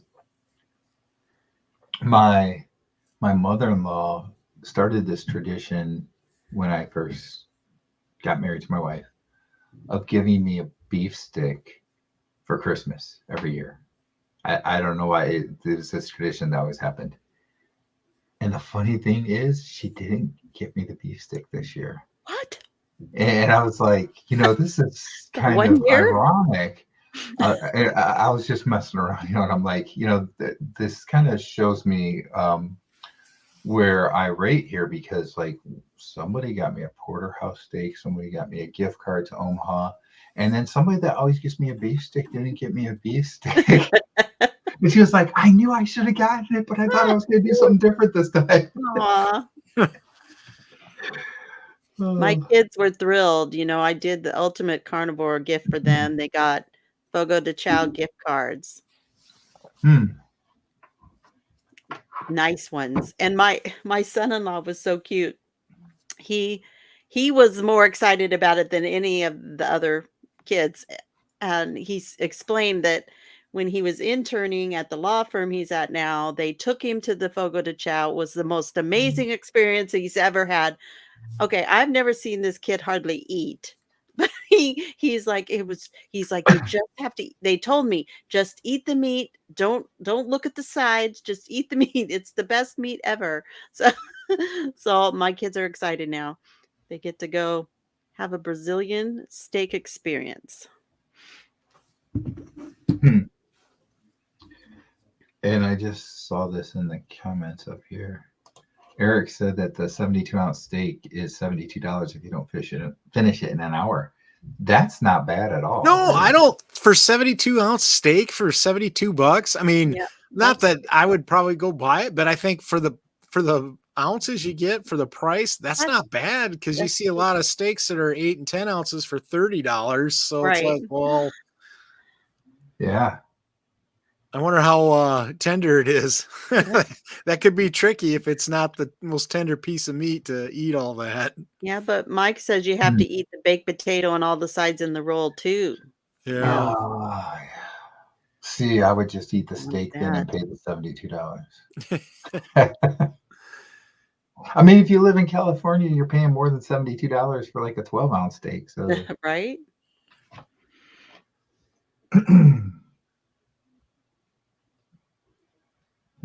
All right. Yeah, Eric's explaining it all. Anna side, so okay. Wow. Still no score in the game. Bread roll.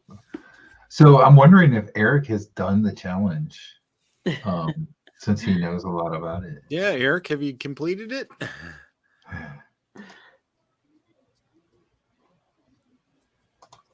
Yeah, California is really expensive. So is Vegas. Went to Las Vegas. Not this fall, but the fall before that was our 25th wedding anniversary, and we went there. And most of those restaurants, the steaks were like around $100 or more, and I was like, yeah, this is kind of ridiculous. Eric's never been to Texas, so he just knows about steak. You're a carnivore. You know about steak, right? Yeah. Seen it. You've seen it on TV. Okay. Man, what was that show? Man versus Food, was it? Oh, the guy who would go around and do all the challenges. Eat the ginormous pizzas. Oh, man. And he, so what's his name? Like Adam Richland or something like that, I think. He got really big doing that show, and then he lost a bunch of weight. So he lost a bunch of weight, and I don't know what ended up happening. I think he had another show after that. And I don't know if he gained weight again after that, or if he was able to keep the weight off. But when he was doing that show, Man versus Food, because of all the junk he was eating, he really gained a lot of weight. Oh, yeah. Yeah. I'm just looking at pictures.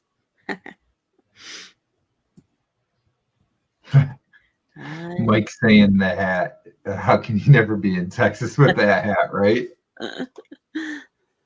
That could be a Montana hat. You don't know. Where's Eric at? I don't know. He's in Illinois. Oh, Illinois. I thought you were going to say Iowa. Close. That's where my dad was. My dad was from Illinois, actually.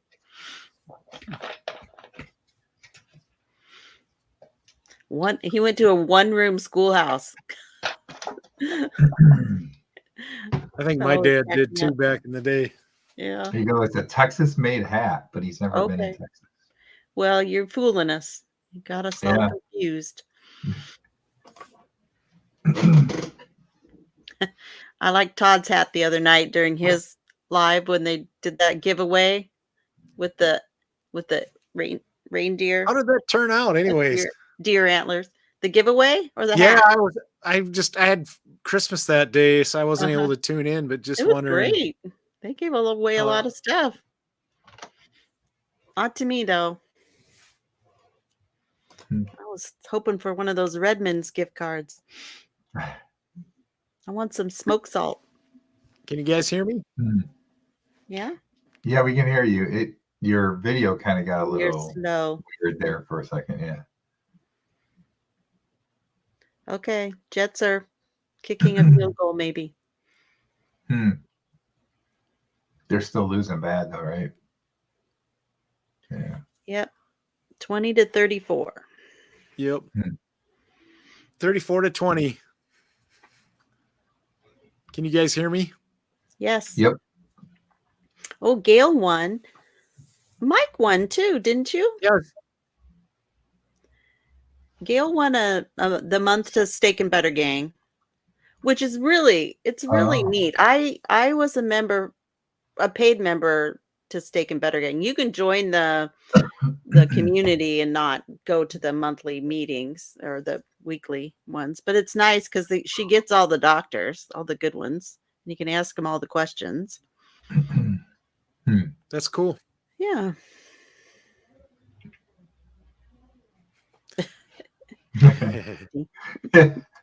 I was wondering the same thing there for a minute. Like, why does Greg keep asking us if we can hear? Do you want us to buy a certain Were we brand freezing up or something? On our Oh side? yeah, you guys were gone on my screen because my TV quit. So I was like, oh man, you guys can't. Oh, yeah, my internet was no. buffering bad. So are we in the fourth quarter of the game? Yeah. Yep. What's this ad for? I So used the to work for final the cell phone quarter. company. Did you? Different one. But I remember the Verizon was, can you hear me now?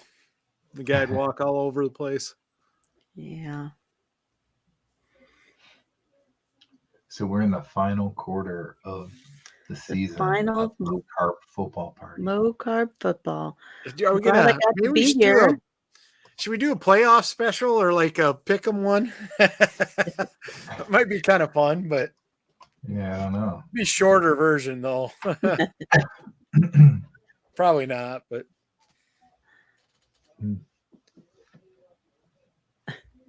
yeah, you know what's funny? I was watching our very first one the other day and I kind of laughed. It's changed so much from when we first started. Yeah, I can imagine.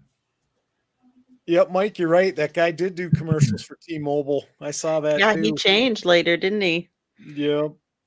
That was funny.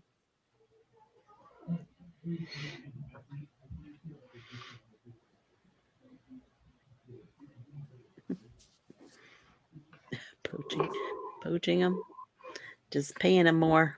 Well, there's still got a few people here. I just want to wish everybody a happy new year and thank you for watching and coming on. We sure appreciate it.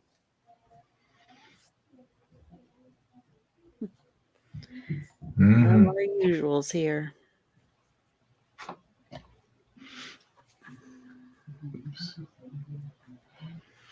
There was a woman that did cell phone commercials too, and then she was gone for a while, and now she's back again for one of the cell phone places. Is that AT&T? Is that what it is? I'm not sure. It's the one with dark hair. I think maybe. Yeah, I think their latest commercial, she's on an airplane or something, and I don't know, something with that they're trying to order food or something, and they're saying, "Oh, that's extra," and she's like, "Well, with I don't know, it's AT&T or whatever." She's like, "Oh, everything's included or something." Yeah. I'm like, okay. Yeah. Yeah. I'll just have a water then. Oh, that's $2.25. $13 or whatever it was for water. So there you go. Eric knows about that. Yeah, AT&T. Yeah, that's a Yeah. bad one. Mm.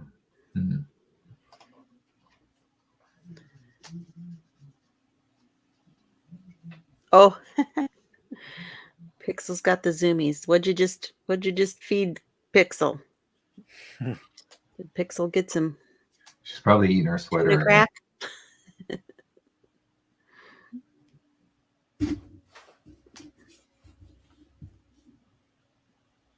Tuna. So Eric has Mint Mobile. That's the one that Ryan Reynolds does the commercials with. Yeah. So is he really the owner of that? Because that's He's what they like say a in the commercials. co-owner, Is I he? think. Okay. Mhm. Huh. It's just an I think on entrepreneur.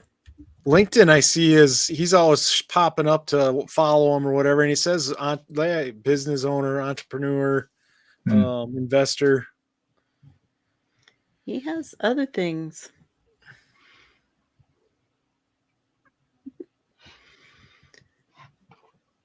Yeah, he says he's Yeah. part owner. It is owned by him. He's funny. Browns are punting the ball. There's nothing going on in the game. It's just been back and forth with them not doing much other than the field goal from the Jets. Who's playing quarterback now for Cleveland? Joe Flacco. Yeah. Oh, geez. He's 3-1. He's Wow. actually got the most yards in that game span.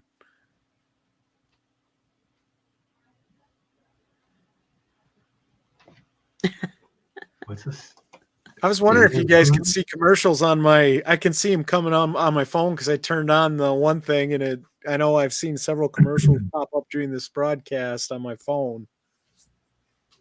What's Stater Bros? I've never heard of that. Have you? What are they? Stater Bros? I wasn't paying attention to the commercial, but It's a market. It's a store. Yeah, grocery store. Grocery store. Okay. Mhm. Huh. I don't see ads because I have YouTube Premium, right. which is the way to go, to be honest. Although, have all of your streaming services gone up like $2 or $3 a month this last month? Seems like all of mine have. Everything's going up. I'm not sure. Couple bucks. Amazon Prime wants to start charging you more for ad-free now. $2.99 more a month to get ad-free. Yeah. So you have the YouTube Premium. How much is that? Well, it's $9.99 right now, but it's going up to, I think, $12.99 next month. And then with that, you have YouTube TV to stream. YouTube TV is actually extra. You get the YouTube Music though, comes with it. Okay. So, I mean, there's YouTube TV free stuff, but yeah, there's still rental costs if you don't have YouTube TV. Yep, Netflix went up. I think I had the Disney Plus, ESPN, Hulu bundle, and I switched because I never watched the ESPN stuff.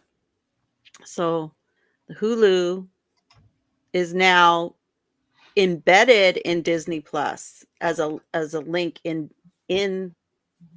on Disney Plus, so you can watch Hulu without. And so I got the deal without the ads on there, so that's good. I don't want no stinking ads. Wow. Oh boy, YouTube Eric TV says is YouTube expensive. TV is $72.99. Yeah. I looked at like Fubo or all these other ones that you could get TV, so I could watch some in the Pac-12 network stuff, and it was all like $80 a month. Wow. I'm like, Heck, when I had MediaCom here where I'm at, which was the only choice for internet, and basically, I mean, that's the only choice there has been for internet. My internet bill is $100 a month. just for internet. But Yeah, just for when I internet. had TV, it was $240 a month for internet and TV here. So I'm on Hulu now, which is like 70 something a month. But to me, that's cheap compared to what I was paying. So Yeah. I don't pay that much for Hulu, and I get Disney Plus and Hulu for $19.99 a month. But I have a digital antenna for network TV. So sure. That's free. But yeah, I used I'll to probably pay. get rid of Amazon Prime now that football season's going to be done on here probably. I like the free shipping. I order stuff once in a while, but not very often. Oh. Mm. I'm like, My I need wife is ink. always ordering something, so we gotta have the free shipping. I need batteries. I need, because I hate going to the store. Yeah, I had Comcast. We had Comcast TV, internet. It was $210. That was 5 or 6 years ago. So I can only imagine what it would be now. But Comcast is, I don't think there's any other like local internet we can get where we live in our neighborhood. So we have Comcast internet. I think it's about 80, 100.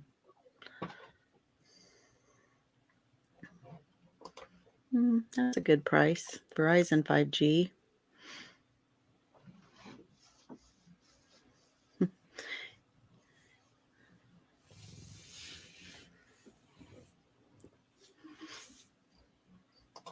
The quarterback for the Jets thought he got the first down. They marked him short. Oh, no. And it was 4th down. Oh, wow. He was running back to the huddle, going to line him up, and then they stopped because it's like he's short. 5:21 left in the game. It's 34-20. They're measuring. Yeah. He looks short. I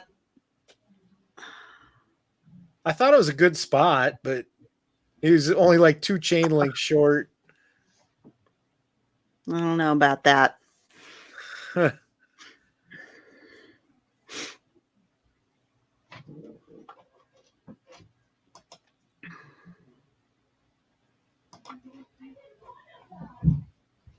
Yeah, Susan, my Netflix just went up. I think it's $24.60. $22.99 now. My kids were always using it. We never did. And then they quit watching it. And I'm like, okay, we don't need this anymore. Yeah. Well, if you're not using it, bye-bye. Right. I don't watch TV that much. Besides football, Thursday night football, I don't really use the Prime Video very much. Reacher. Anybody watching Reacher? I like Reacher. I seen the previews for that. It looks pretty good. Yeah. If you like ex-military guys seeking justice, you'd probably like it. The majority of the TV I watch is sports, really, to be honest. Yeah. Yeah, I would say that's the case for me too. It's either hockey or football, or the only other TV I watch is YouTube, of course. Yeah. Watch a lot of YouTube channels and stuff when I can. Lately it seems like I'm behind on everybody. I watch I like The Masked Singer. I like the Lego Master, like those kind of shows, competitions, but kind of low key, not too, more fun than competitive. Great British Baking Show. Baking It. That's a funny. I don't think they brought another series of that out or season of that one. That was a fun one. Unless you're triggered by baking goods. The judges were a panel of opinionated grannies. It was funny. Speaking of baking goods, one thing I will say with doing, going Carmageddon, it just made you hungrier. It was unbelievable. It was only a couple hours you're ready to eat again. And I noticed this at work when I'm there because I work with a team, and when we're all in the office, everybody's we're there for morning rounds. Everybody's eating breakfast, and 2 hours later, everybody started to eat again. Yes. And I don't eat, but I mean, I just kind of noticed the little things. It's like people who eat carbs, you're hungry in 2 hours. And sure enough, over the weekend, it was that way for me. Even with anything sugary or chocolatey, or man, I just wanted to eat more and more and more. And it just doesn't satisfy you. And you feel like, get no full, there's no Nope. full signal ever. Nope. Nope. Hmm. I ate so many cookies.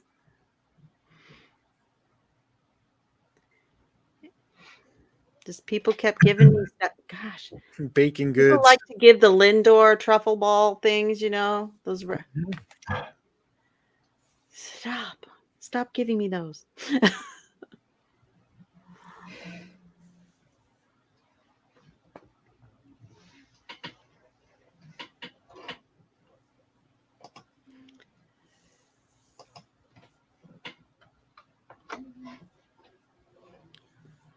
Well, I'm just kind of seeing if there's. Looks like Joe Flacco's going to win another game. He's like 4-1 since he was signed from nowhere. That's crazy. Yeah, he was like retired, wasn't he? Or Yeah, pretty or much. just not playing, I guess. Yeah, nobody signed him. His Looks like he's walking kind of slow there. Yeah. 3:03 left in the game. It's 34-20. Browns have the ball. It's 3rd and 9. Hmm.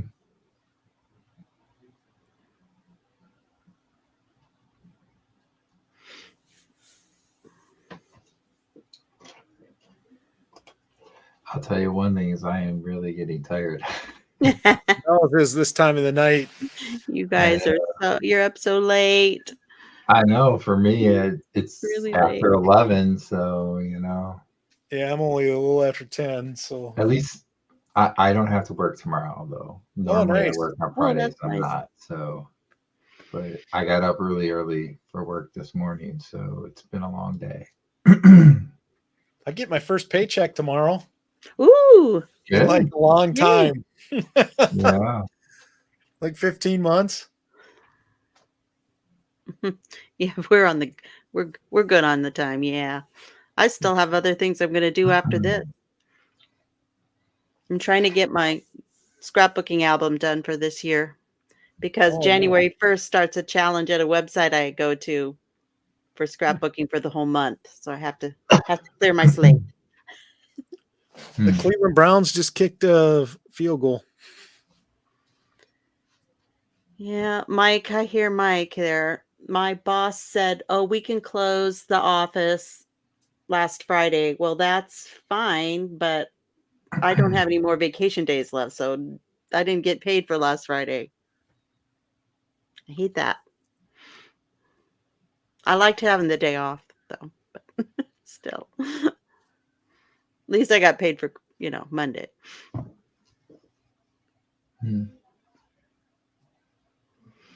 Ooh.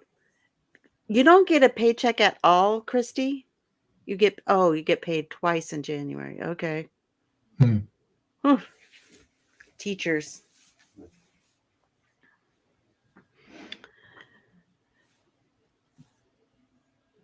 Yeah. Ugh. That's an extra long month, isn't it?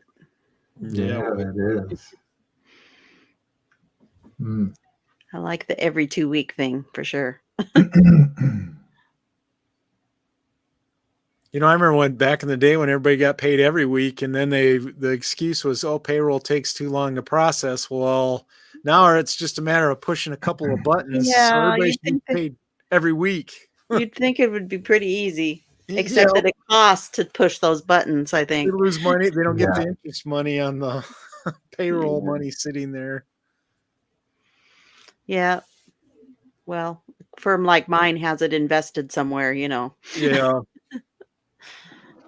Maybe that perk will come back for a lot of places, because there are some places that do pay weekly, which I feel right now most places should. They'll track more workers. It's nice getting a check every week. I mean, that's what you work for, is the paycheck. But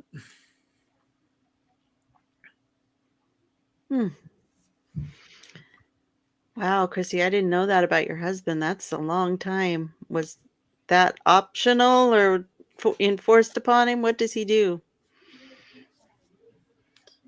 That would You're be right, Eric, about the 4:30 sunsets. They do suck. especially when all day here is just gray already. It was like gray, then dark. Yeah. Oh, that's right, massage therapy. Oh, okay. So he went to school for that. Oh.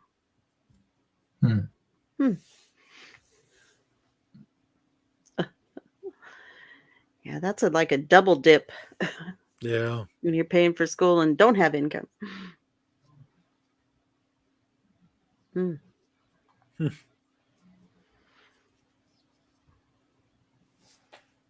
See, we talk more than just low carb on this channel. I know, right?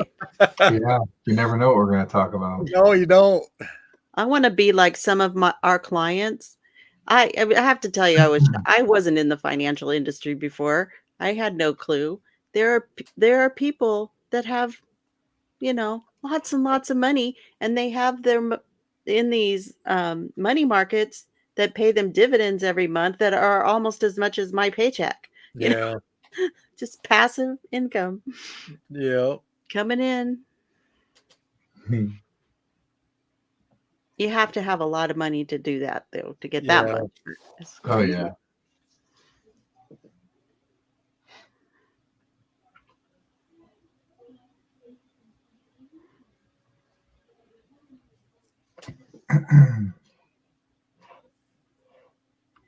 $11 months. Oh, can you imagine only getting paid for 11 months? I mean, you get paid in the summer, and everybody thinks that teachers don't do anything in the summer, but that's when you're doing any probably training and getting ready for the school year.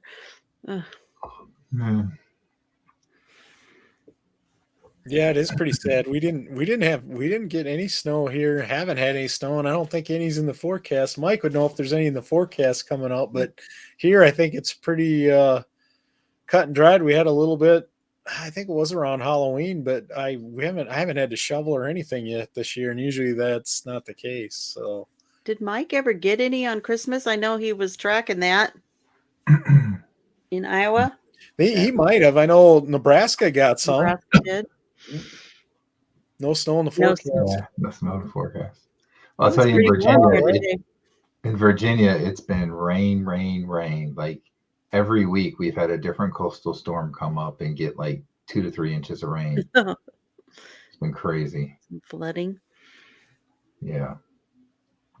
Especially flooding in Virginia because we have what we call Virginia clay.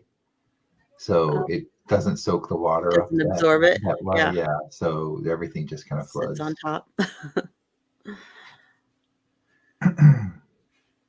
Unlike Florida, where it just is a sponge. Just a dusting.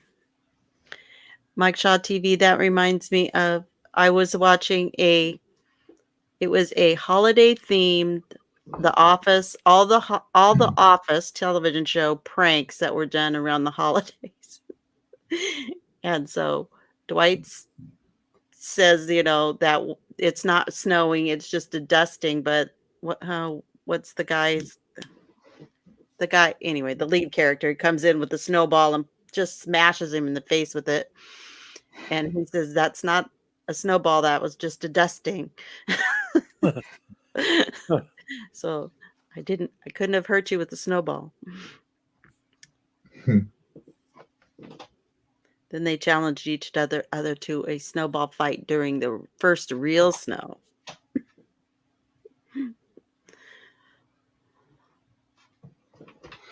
Oh, just 43 seconds left in the game. Jets have the ball. They're trying to get down the field, but Michael Scott. No, not Michael. The other guy. I'm talking to Mike. You're right. Michael Scott was the lead character, but I mean Dwight's nemesis.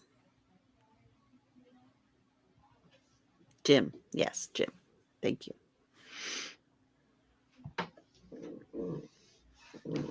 All I could see was his wife in real life's name, Emily Blunt.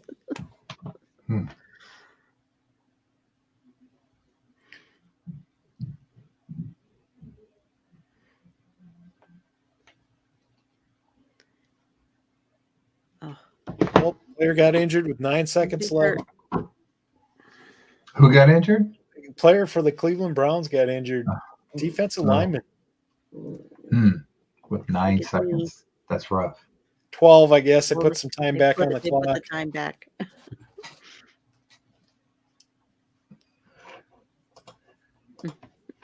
Oh, Eric liked The Office. That was a good one.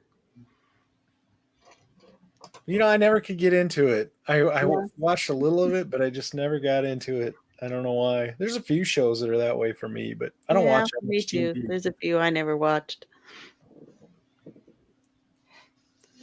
Like back when I was in college, everybody watched Dallas. I didn't. Who shot JR? Or was it a dream? I don't know.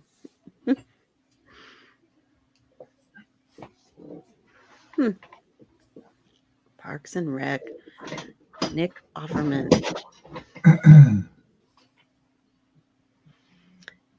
The actress, the one that the lead character on that one, who is from Saturday Night Live, she was one of the hosts on that Making It show with Nick Offerman. That is cute. There's that guy you're talking There about. he is. He's a pretty big guy for no shirt. Repping the standard American diet right there. He probably calls himself the Big Sexy. Oh, I'm kind of glad that I can't stream it tonight. I'm He had glad a you didn't mask see on that. too. Or- Your eyes. Can't unsee it. The game is over. Game is 37-20. The Cleveland Browns beat the New York Jets. That is not the way the Jet season was supposed to go, was it? No, it wasn't. Poor Aaron. And Aaron Rodgers never did come back, did he? No. They were talking like he was going to come back at some point in the season. They were just out of playoff contention. I think they just said the heck with it. Forget it. Yeah. Aw, getting some love. He looks like the Kool-Aid man. That's who Eric's talking about, the guy with no shirt. He did. Oh, jeez. Oh, yeah. Oh, yeah. Oh, yeah. I would have started singing, but I don't want you to get a copyright strike. That's funny. Well, guys, last one for the season, huh? Yeah. It's been a lot of fun. I know that. Yeah. You're looking forward to your low carb lounge. Yeah, that'll be fun. That'll be I interesting. want to say it like that. Low carb lounge. Yep, Low that'll be carb good. and jazz or something. I don't know. It did end a little bit early. Yeah, tonight. it's only Well, 23 after. that figures the last one, and it ends about 10 minutes early, right?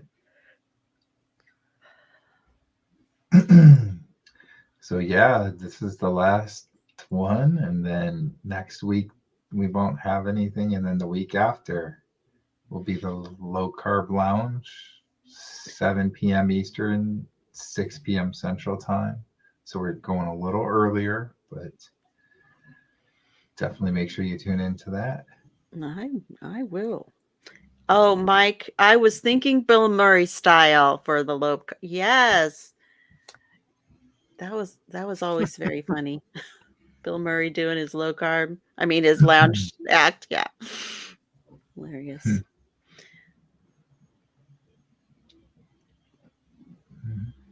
Well, I think I just want to thank everybody for joining and sticking with us all season. And it's been a lot of fun and met a lot of awesome people and made a lot of awesome friends on here for sure. And it's just, all good things come to an end, but it's not a permanent one because we'll be back next fall. So with the low carb party anyways, for low carb football party or whatever Brian called it on his blooper earlier in the year. I have Farty no idea what you're talking about. Party. Low carb party. That reminds me, I've got like a bunch of bloopers that I kind of was starting to put into a video. I got to put it out here. It'd be like Oh, my nice. 2023 bloopers, because I'm sure I'll have more next year. So I'll have a whole new blooper thing next year. That Good night, Gail. yeah, that takes a lot of work for sure. Good night, Gail. Thank you for joining my membership too. Appreciate it. Oh yeah, she's a member. Yeah. Yep. Yep, Brian's birthday is on the Brian. 31st, the big 50. Yeah. Yep. I still don't know what I'm gonna do other than eating the steak. Eric said to knock the microphone over for old time's sake. I almost did it earlier today. So I mean, I could just go like this and, you know, but it's not, it's good if I do it on purpose like that, right? It's like when it really happens. So. Yeah, it has to be spontaneous. Yeah. You can tell if it's staged, you know. Yeah, we know those stage things. Yeah. Becky, I want to thank you for supporting us too. You've been, you know, you've always kind of been in the chats and on the show quite a few times, and we appreciate you because you've been a part of the show too. So thank you very much. Yeah, you're welcome. Yeah, I think we've had you on the show more than anyone else. Yeah. I like football. So yeah, we love having you on too. So I appreciate it. Give me something to do. Keep me out of the carbs for a few hours anyway. Yeah. So, definitely. All right. Well, I guess we're good to sign off. Greg, you got anything else you want to add? No, thank you, Brian, too, for helping put this show on, and I think we've had a lot of fun, and like I said, it's been a good time. Looking forward to more work in the future. So Yeah. I just want to thank everybody out in the audience too, and Happy New Year. Yes, Happy New Year, Happy birthday. I'm excited for the new show, and yeah, Happy New Year, everybody. I'm gonna find our little outro thing. Our outro. Your outro. Look at Susan's note. That's very sweet. Yeah. You're not getting older, you're getting better. What does it say? Something from you. Yeah. Yeah. Get a raise. I certainly, even though I'm turning 50, I feel better about it now than a couple of years ago. Like I feel younger than by far than what I was just a few years ago. And yeah, it's nice. So. All right. So thanks everybody for supporting us all season. Tune into the new show October. Geez. January 11th. What's the next month? January. Bye everybody. See you guys. Bye.